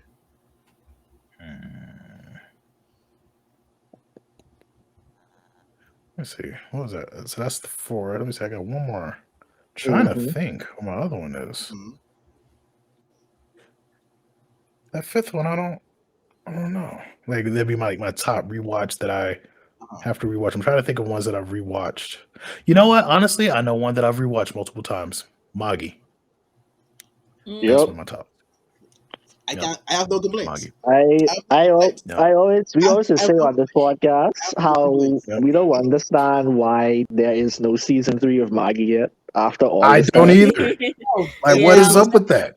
Like they did that short season with Sinbad, which was flames. I was like, what are y'all doing? Bring this back. And then of course, like Shiro Sagisu, like he's the one who did the music for Magi. He did the music for Bleach. That to me, as far as like anime composers, he's the top. Like he even did the ones for the Attack on Titan movie. They brought him back for Attack on Titan movie. It was like, hey, we need you to do the music, and he did it for that. He also Evangelion. Can't forget about that one. That's another dope one. He did the music for that too. Yeah, that dude. I was like, if my stuff ever becomes an anime, I'm gonna beg him like, please, can you do this? Because I know it's gonna be flames. You know what? That's a fun. You just led me into a fun question. If you had to pick, are you familiar with anime studios? Yeah, like some of them, but not a lot of them, but some of them. Even with that, like I don't know. Perry, when they were doing Bleach, they were good. Like Perry would probably be one I would pick. Ghibli would be one that I would pick probably for stars, or probably for stars. I think Ghibli would fit stars. I don't know why, but I think they would probably be able to do that. Okay. Because I think they'll give it that they'll probably give it that magical girl vibe. I think. And it probably will work, I think, because even though Stars isn't a magical girl comic, it still kind of gives you that vibe. Because like that all girl team, that's what I thought it was going to be. Yeah. Especially like when they did their change, which I thought was funny because you had Avia who was just like, I'm just going to change here, and everybody else is in the room changing their clothes. I actually wanted to go more in depth in that and like actually have panels of them changing their clothes. I thought that was a funny nod that you made to the Magical Girl series. The fact that they all just went to the dressing rooms to change, but she just decided like, I'm just gonna. Yeah, she just did it right there on the spot. And that's honestly what I was harkening back to, because I always got that vibe from them. And one of my other friends, she even told me, because she has a kind of a magical girls comic that she's doing called Beautiful Soldiers. And so like she saw Stars and she was like, this gives me a magical girl vibe. When she said, I was like, I know what I'm gonna do. And like when I was writing that, I was like, Avian, she got nanite. She could just change right on the spot, And so she does it, and everybody's like, oh, okay, so we got to put it on our pants one leg at a time, and she just out here transforming, transforming in front of everybody, But it gets better for the stars, though. I'll say that it gets better for the stars. Okay. Because I'm not gonna say how, but it's an interconnected universe, and the Cypher teams are the top. But it gets better for stars, especially after this arc, because this arc is happy, but it doesn't. It ends heroically. This arc does, and you're gonna feel some warmth in your chest. You're gonna be like, that's my girls. They did it. They did it. But it's they realize they're in over their heads, and I just issue one, you kind of see it. Like they're starting to realize, like, oh crap, this is a little too much. This is more than what we bargained for. And so as the issues go on, you start seeing that more and more, and then they realize they need, like training and understanding and everything else, that they were lacking. Because I really wanted the reader to feel them as, okay, they're green, they're brand new. Because, like I said, I don't like seeing, because they're a new hero team. They've probably had a band longer than they've been heroing, so they're new to the hero thing. And so they've been stopping robbers and all this other stuff, but to go up against someone like Penumbra, who has full control of her powers and knows what she's doing, like even like I had somebody mention the line that she said when she was talking to the officer, when the officer finally figured out that it was her. And she was like, "Oh, that money's 3 states away." It's like you kind of figure out, like, damn, she's fast. We just saw her in the bank. When did she run this money away? Like, when did she take this money away? So so she's no joke. Yeah. So, all right. We'll Google that. But yeah, that's all right. So, bonus question. Current fave manga. Refinished reading Bleach because I had to read the 1,000-Year Blood Work again. It's all Bleach for this dude. I love it. One of the mangas that I'm reading is like it's an indie manga called Apple Black. So I've been reading that. It's pretty dope. And it's from another is a black manga creator, Okay. White Manga. So I don't know if y'all probably heard of White Manga, right? He's with Saturday AM. So like he has some books that come out through them, but it's called Apple Black. It's pretty dope. So I've been reading his manga. I'm trying to think, like, as far as that, what else was I reading? So I stopped reading My Hero, not because it got crazy, not because a lot of people are, well, did you stop reading because it got dumb? I was like, no, actually, I was enjoying the story because I'm like, damn, Deku, you finally grew up here, my guy. Okay, let's see what happens. So like, I'm you know exactly where I saw. Yeah, he's like, he's like trying to, he's out here doing it on his own. Everybody's like, yo, okay, yep, come and get some rest. He's like, I can't get rest. I'm like, okay, Deku's not crying anymore. Okay, Deku. I was like, I was waiting for this, So like I was reading that, but other than that, like I really haven't read any mangas, any other ones, because like I said, I've just been writing and stuff. And for me, I'm the type of person, like if it's enjoyable, I will get sucked into it and be reading it, and I know I should be writing, and I'll be reading mangas. As far as comics,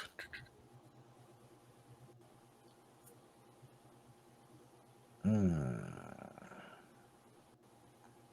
not gonna say my own. That's egotistical. Listen, promote yourself. I have no problem. Promote yourself. Like, love yourself, child. Love yourself. Right now, honestly, mine. Like, because I'm about to reread them. Because honestly, I'm not gonna lie. Like, I had to reread them because at one point, in we're all human. We all go have our ups and downs and stuff like that. And I was going through a down point, and I kind of forgot why I was doing it because I was still went back to that whole vibe of, why aren't more people picking them up? And it happens, But I ended up reading because like everybody had everybody was reading Orisha Exos, the manga version, while we were at the KaiCon, and they were sitting there reading. It was like, yo, this is dope. Like we had no idea. Like SJ read it, Nubis read it, the MG read hers later, and it was like, yo, we had no idea this book was like this. And so I just sat down. I was like, I'm gonna read that when I get back home. So I made the trip all the way from Tennessee back to Colorado, and I just sat in my room and read it. And I was like, this is why I do this. And I came at it from a mindset like, you didn't write this. Just read it as if you're a person reading it for the first time. Consumer, yeah. And that's how I was reading it. And I was like, this is. And at the end, I was like, this is why you do this. I'm like, you create a world that people actually enjoy being part of. So like I'm going through reading my other ones. Like I always read like the script before I write the next one because I try my hardest to cover up any plot holes and things like that. So even whenever I'm writing a script, like if I took a break, I'll start from page 1 and read all the way to where I stopped and then start writing again, just to make sure that I catch things. Because sometimes if you just start back writing, you can miss something that you said 5 pages ago, and then you'll say something totally different in the next page, and everybody be like, "Wait a second." Like you just said that they couldn't do that 5 pages ago. That's the reason why you see that stuff in books, because people don't go back and read the script. I can tell that you, just contradicting Akira Toriyama, you are not. I can tell. Akira Toriyama, you are not. I appreciate that. Remember the stuff that you do. You won't be there and you work with it. Oh, I forgot they had deals. I'm sorry. That's exactly. Exactly. Because I go back, I read everything. Like some people, like they'll sit through their script and they'll just write it. Because I've been writing for a very long time. I used to do that. Like I would sit down and just write a story and just keep going. But where I changed that is I was working on a Sentai type story when I was in high school called Anime Nights, which I'm actually bringing to Sovereign Mangaka, and it's dope too. Like it's crazy. Like it's I think people are gonna like it. But I was writing a movie script for it, and it was like 275 pages handwritten on notebook paper of this script for this, and because I could take breaks, that's when I started like, okay, well, I took a break. Let me go back and read. So I go all the way back to the beginning and read all the way through just to make sure that I don't miss anything. And that's when I started picking up that habit. And plus I realized stepping away helps me clear my mind, because before I would just write all the way through and then I go back and read it and I'm like, man, you contradicted yourself a lot in this. Like, you're like, this character was here and then all of a sudden they're over here, and I'm like, how did they get there?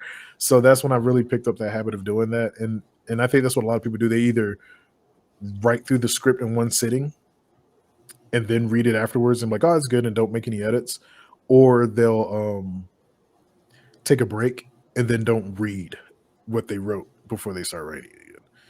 And then a lot of people are very clumsy with editing. Editing is hard, is boring, so a lot of people are just like, I'm not going to do that. But it causes problems if you don't. Like, it causes so many problems if you don't. Enough. So, yep. But yeah, as far as comics, other than mine, I can tell you what comics I'm collecting. Sure, go ahead. I'm collecting like all the milestone graded comics. So I'm getting like the original milestone from the 90s. So I'm going through collecting those graded, and then I'm also collecting the entire Spawn run. So as you can tell, I got Spawn back there. So I'm collecting I do Spawn see run. it. Nice. I also have Grogu holding a puzzle box. I don't know if y'all ever see Hellraiser, but I'm a huge Hellraiser fan. Like, honestly, I'm a huge horror head anyway. So when I start bringing horror into the Soverse, you and the mall would fit right in. So, I love horror. I love it. Yeah. And our other pod mate who's not here as well is also a very big horror fan as well. So okay, my favorite horror. What's your favorite horror? My favorite horror movie is Hellraiser. That's my favorite horror movie of all. It's Hellraiser. My favorite horror writer, of course, is Stephen King. I've been reading Stephen King quite literally since elementary school. Like, I've been reading his books. Like, I was reading Firestarter in fourth grade. I was reading Firestarter. So, what? My teacher's like, why are you reading this? My mom, she realized that I like Stephen King because like, her favorite movie from Stephen King was The Stand. So like, I sat down and watched that with her, but then she saw that I was watching Firestarter. She saw that I liked it, and she was just like, he's a real Stephen King fan. And then when she found out that I could write, because in my first grade class, we had a writing assignment, and even then, like, the teachers was like, wow, he's beyond gifted as far as writing. And like, I wrote a story that was similar to like Invasion of the Body Snatchers. And like, this kid, like, he was the only normal one left. So like, we're following this kid and everybody's acting weird and stuff like that, like an Invasion of Body Snatchers. And then when he realizes that it's an alien invasion, like, he finds his mom's body in his toy box. Like, he's had like this big old toy box. And so like, he found his mom's body in the toy box. So like, when my teacher got to that part, she instantly called my mom. Like, like she instantly called my mom and was like, exactly, like, what's going on? And like, exactly, right. And like, my parents never got that call, but I got the "Are you okay?" conversation. It was wild. It was wild because I think she wanted to call on two reasons. I think she wanted to call because of the imagination, and then that part. So she probably got worried, and so like, she called my mom, and then my mom was like, "I didn't even know he had a writing assignment." And she was like, "Did you know your son can write to this level?" She was like, "He's always daydreaming." She was like, "Yeah, I know, because that same teacher has called my mom before. I'm like, he's daydreaming in class again." But now she understood, why. And so like, she set my writing up for like a contest, and I won the contest. And so it was crazy, So since then, I think my mom saw that. She was like, okay, you have a gift here. And she started giving me, like, she noticed I love Stephen King. So that was like the first book she got me. And then I read that. And then eventually she got me It and all the other books, because like, she wanted to make sure that they were all levels. She eventually got me Stan, but Stan, I don't know if y'all seen the book for Stan, but that book is like the Bible. That book is so thick. That book is so thick, man. It can't possibly be thicker than I have the book once. I don't know if you're familiar with the Aragon series, but I love fantastical stuff like that. Yeah, Aragon did have some thick books. Chris Singer was one of the I never touched books I've ever read. That thing is massive. Aragon has some real thick books. But yeah, the Stand was freaking. I don't even think I finished reading the Stand because it was so thick. And then so I was just like, wow. And but then also I even have Stephen King's book over here, his book on writing, which I already read, but I'm gonna read it again because like he was a, like, as far as like people who were like the people who I said I had to meet before I die, it was like before they die, because they're all older than me. Was Stanley, which I didn't get to meet, unfortunately. Also, Dwayne McDuffie. He was another one I had to meet, but I didn't get to meet him, and he died, unfortunately. But it's like Stephen King and Todd McFarlane are like the last two left. So I'm like, I gotta meet. I'm like, I gotta meet these two before they die. Like, I have to meet them. So it's like those are like my four. I was like, I gotta meet them in life. But two of them passed, and those are like the last two. So now Zack Snyder's starting to rise on that list. Oh, you're a Snyder which a lot of fan. which a lot of people tell me they're like, you're crazy. You like Snyder. I'm like, I think he has like a crazy, like, his vision is different, I think. Yeah. But with a now, lot of things. are you a Snyderverse Avenger though? So I'm gonna be honest with you. When Man of Steel came out, me being a writer, because I went to the theater on opening night, like late at night on opening night, and watched it, I felt like I was watching a storybook. Like, honestly, that's how I felt. I felt like I was watching a book on the big screen. I know a lot of people didn't get what he was trying to do, and that's understandable. Like, when you create something, even with my books, like, you create something, you're gonna have different aspects. Like, you can have two friends, both of you read the stars, and both of you are gonna get two different things from it. That's natural, right? So what I got from it, I was like, he's showing a Superman who has no earthly idea what the hell he is doing. Like, no idea at all. But I think people thought that this was going to be like year 20 Superman, in a lot of cases. And I was looking at it like, this is a brand new Superman. He just found his ship, just found his suit, just found out he was from another planet, really. It was finding himself. And so whenever it came to him fighting Zod, now it's like you're torn between two things. You know that your planet's been destroyed. Now you're meeting people from your planet. You can learn everything you can about your planet, but they want to take over your new home. So now you're stuck between, two places. Like, do you help your new home or do you help the people from your old home? So he chooses to help his new home. And then a lot of people are like, well, the fight was crazy. Like, why didn't he just take Zod away? And I'm like, you got to think about it in this aspect. Like me, I'm a trained fighter, right? Like, but for me to get to the levels that I wasn't fighting, I had to fight people better than me. When you're fighting somebody who like I've been fighting, like, honestly, I've been fighting since I was a kid. But if I were to fight, let's say Bruce Lee was still alive, right? Me and Bruce Lee have equal strength. Bruce Lee has been fighting way longer than I have. If we had equal strength, Bruce Lee would kick my ass. Even if we had equal strength. Yeah. So when you look at the Zod and Superman fight, Zod was a war general. He's been doing it longer than Superman. So it made sense that he was handing Superman his ass because Superman was new. Zod's been doing it forever. So it made sense that fight was like that. And I think a lot of people were thinking about comic book Superman and what he is now as far as Pinnacle, not what he was when he first started out. And I think that's where a lot of people kind of, because some people are like, well, why did he just fly him to the moon? I'm like, first off, they got the same amount, you got the same ability. You're dealing with somebody who's been fighting for decades. You're dealing with somebody who's just new. If he would have tried to fly him to the moon, Zod would have punched him in the throat. Like, let's be real. Like, he would have fought him back. He wouldn't have let that happen. Just like there was a part in the movie too where, they're flying through the city. You see Superman trying to fly out of the city because he even says, I got to get out of here because the city's being destroyed. And he's flying through the city. But every time he flies through, you see Zod grab him by the cape and pull him right back to the city because Zod was using this city as mental, as like to destroy him mentally, So he kept pulling him back into the city even though he was trying to leave. So those are things that I, as a writer, that I caught on to. So I was like, okay, I see what you're doing. I get it. A lot of people didn't like it, like I said, because they were thinking, oh, this is going to be New Age Superman. It's like, no, it's an origin story, and I like the way Zach did it. But then, of course, as the movie started going on, like with a lot of it was Warner Brothers' fault too, because they were trying to catch up with Marvel, which I think they shouldn't have done that. I think they should have just kept letting him do what he was going to do.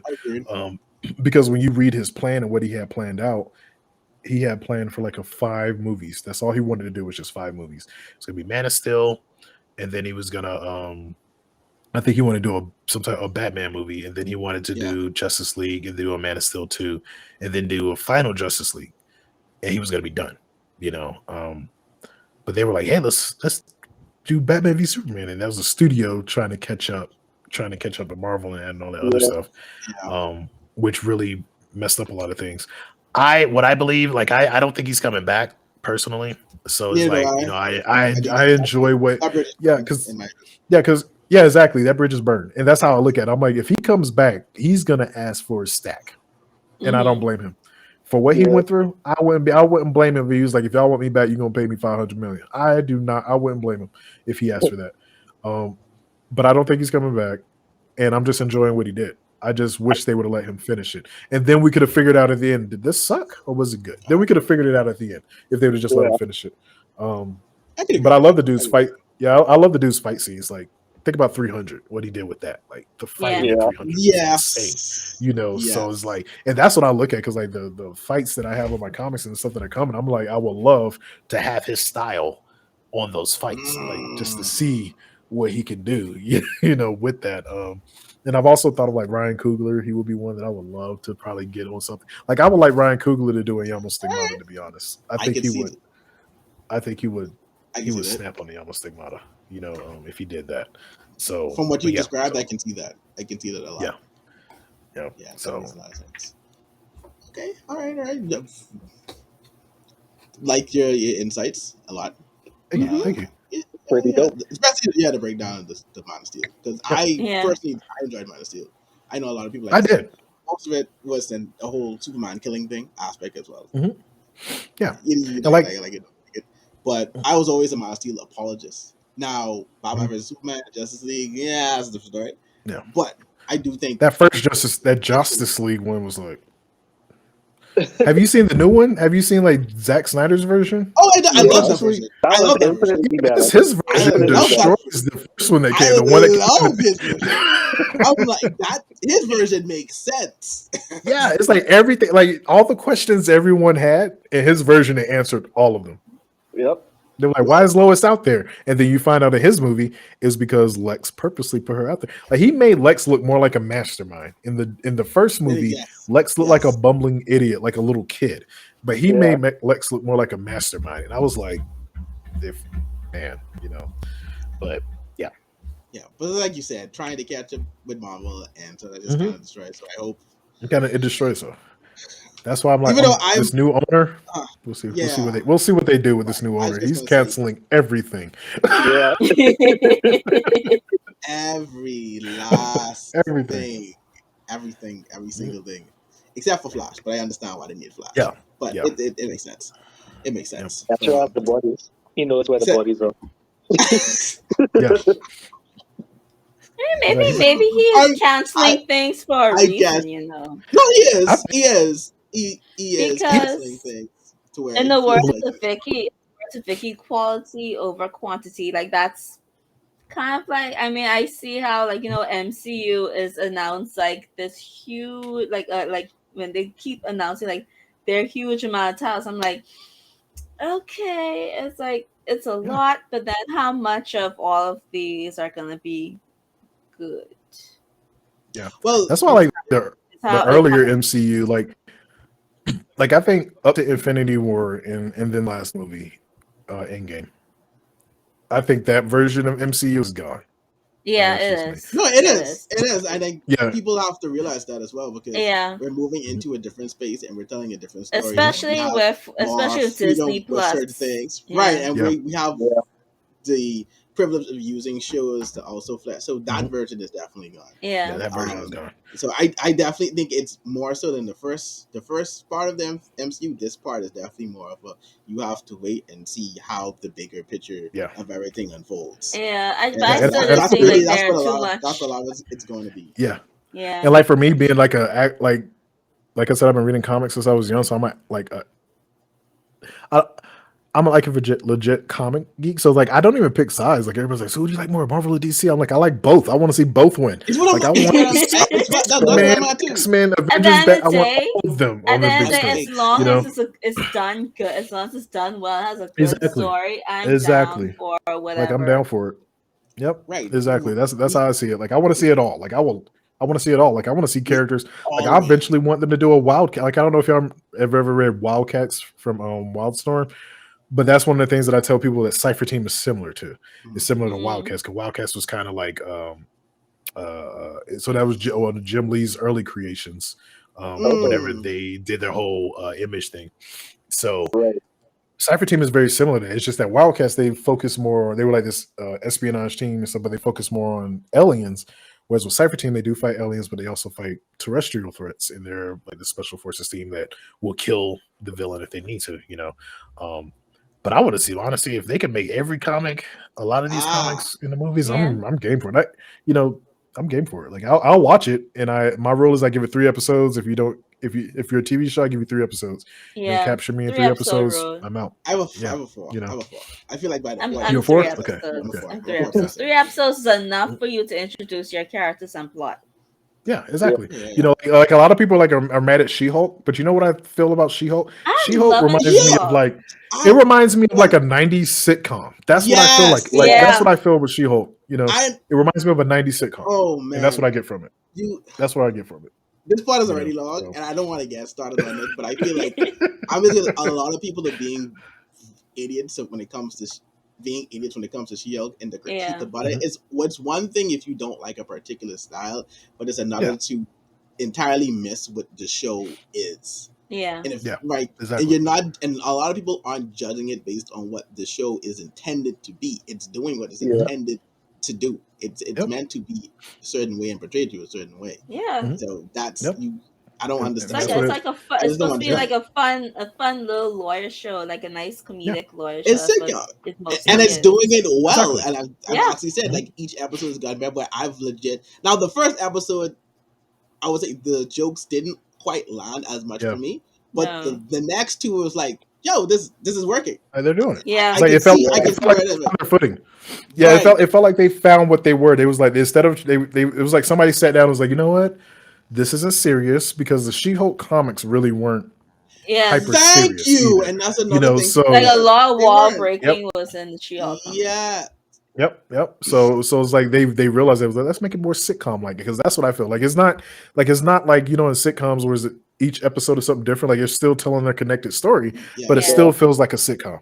You know, it feels like something like you would watch like kind of like Friends or Night Court, or if anybody ever seen like those old 90s court related type comedy type series.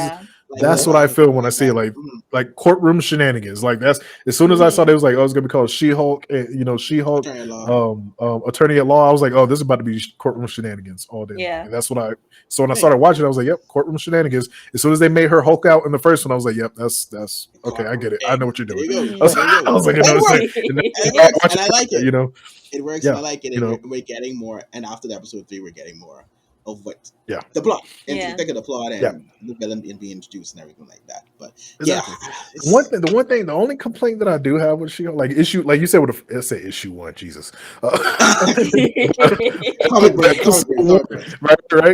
But with episode 1, there was a couple of things like I do wish that they could have showed us a little bit, because when she was venting to Bruce and telling him like all the things that she went through, like I do wish that they could have showed that a little more. You know, like, because you know, like that one part whenever she was in the office and the dude tried to talk over her. Yeah. And then she kind of shut him down and sent him away. Like, I wish they would have actually showed like her boss coming in and saying, hey, such and such, you're getting this case. Because then it would have made sense with that. With her more when she mentioned it.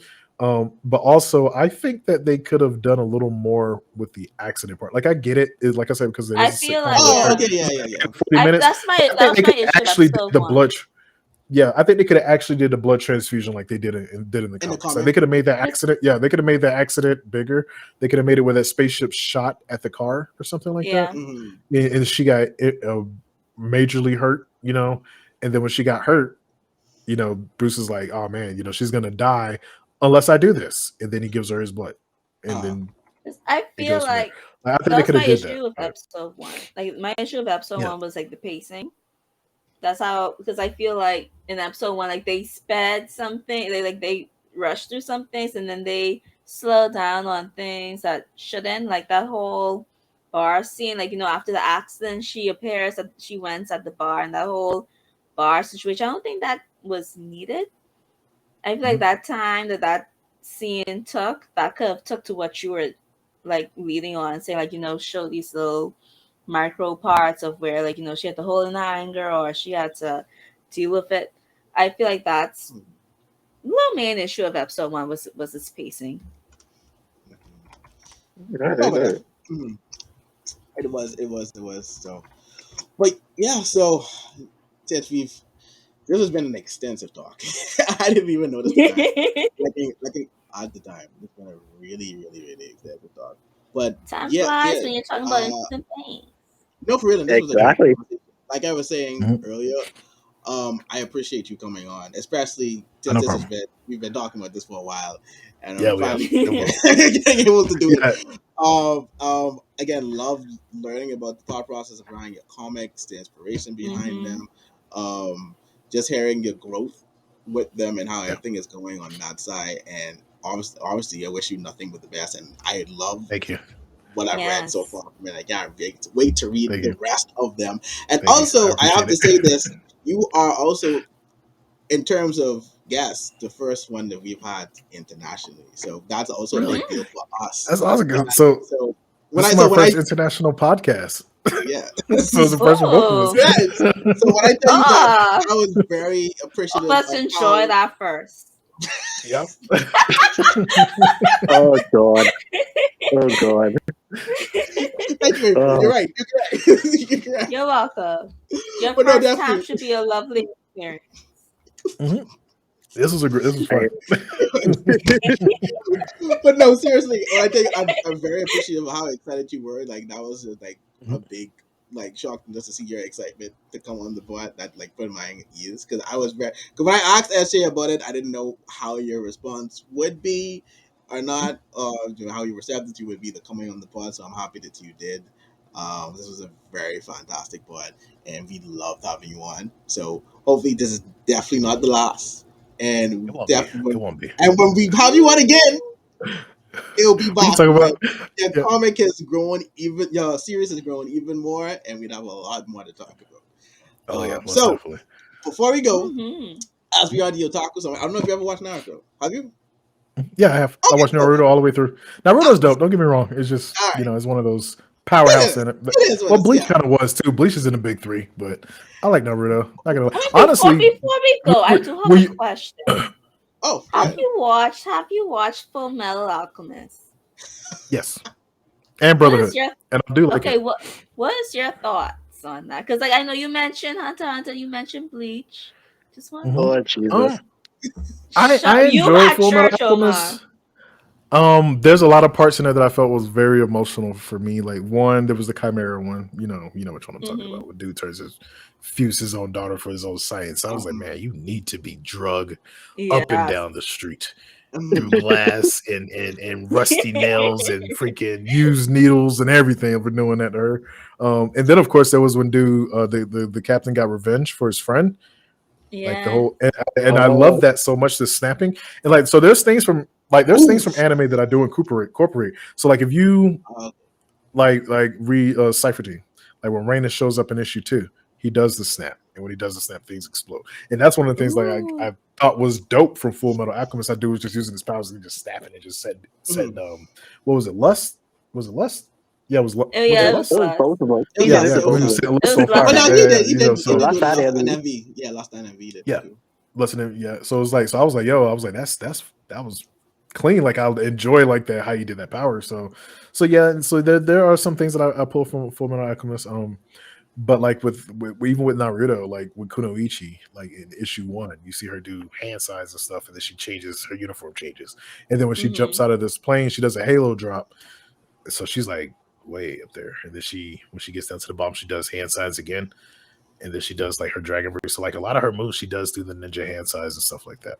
But the only thing that what I did to make it different from Naruto, because Naruto's mostly of those are animal based, I actually Yeah. used like the real ninjutsu hand signs for her. So she's actually using the real ones, and so Okay. like Ooh. she Okay. does Okay. them. Okay. So it's like I took those because like they have like rooms with like dimension and all this other stuff. Then they do have the animal ones. So like I merged the two of them, and then like at the end, every time she ends them all, she does the hand sign for absolute, which is like the seal that seals it. Because Mm. even though her power is her Kai, it is a magic base. It's soul. It's like a soul energy, or like using your inner energy. So she treats it magically in a sense. Like everybody who does that, they treat it magically.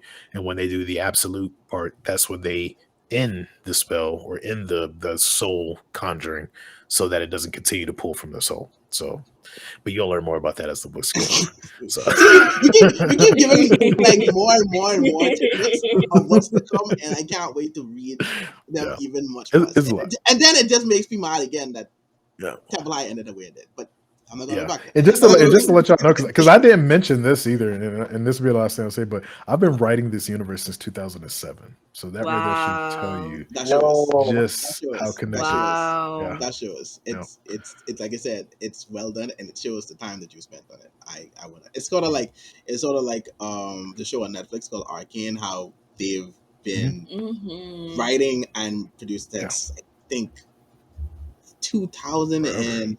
It was very long, Yeah. and it showed when it released. It's like it showed Yeah. that Yes. extensive time was placed on it. So, like I said, Exactly. your comic, your work, the writing, everything, it shows that extensive time was placed on Thank this you. before I gave it out to the world. I can't. Yeah, thank you. Yeah, because it was. I was like, I like published my first book almost 10 years after I started writing. It was like 2016 was out of published my first book, but the main books didn't. The first one didn't publish till 2017. So, like because the first one I published was Orisha Exos in comic form, and then I published I think Cypher Team issue 1 or Stars. Mhm. It was one. No, it was Cypher Team issue 1, and I published that in 2017. So yeah, it was 10 years. Like, and then I was like, all right, it's time. And then yeah, so by 2027, it's gonna be so much more. You're gonna have so much going stuff. Yeah, it's gonna be crazy. By the time people can have actual collections of your stuff, Mhm. you can release No, box sets. that's what I'm if looking you forward want. to. Yep, that's what I'm looking forward to. Just No. But yes, so like I said, right.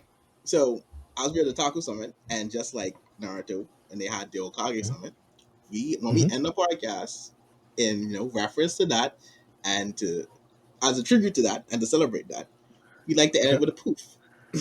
Now, we don't have obviously we don't have this not a man. We have a verbal poof that we like to do at each one. So it would be an honor if you would join us along. Okay. If you poof with us. Yes. So I poof with y'all? Yes. Now, keep in mind, we have never done this on time in any episode. So No. it's a very running joke. So every pod is a challenge to see, can we finally do it in sync?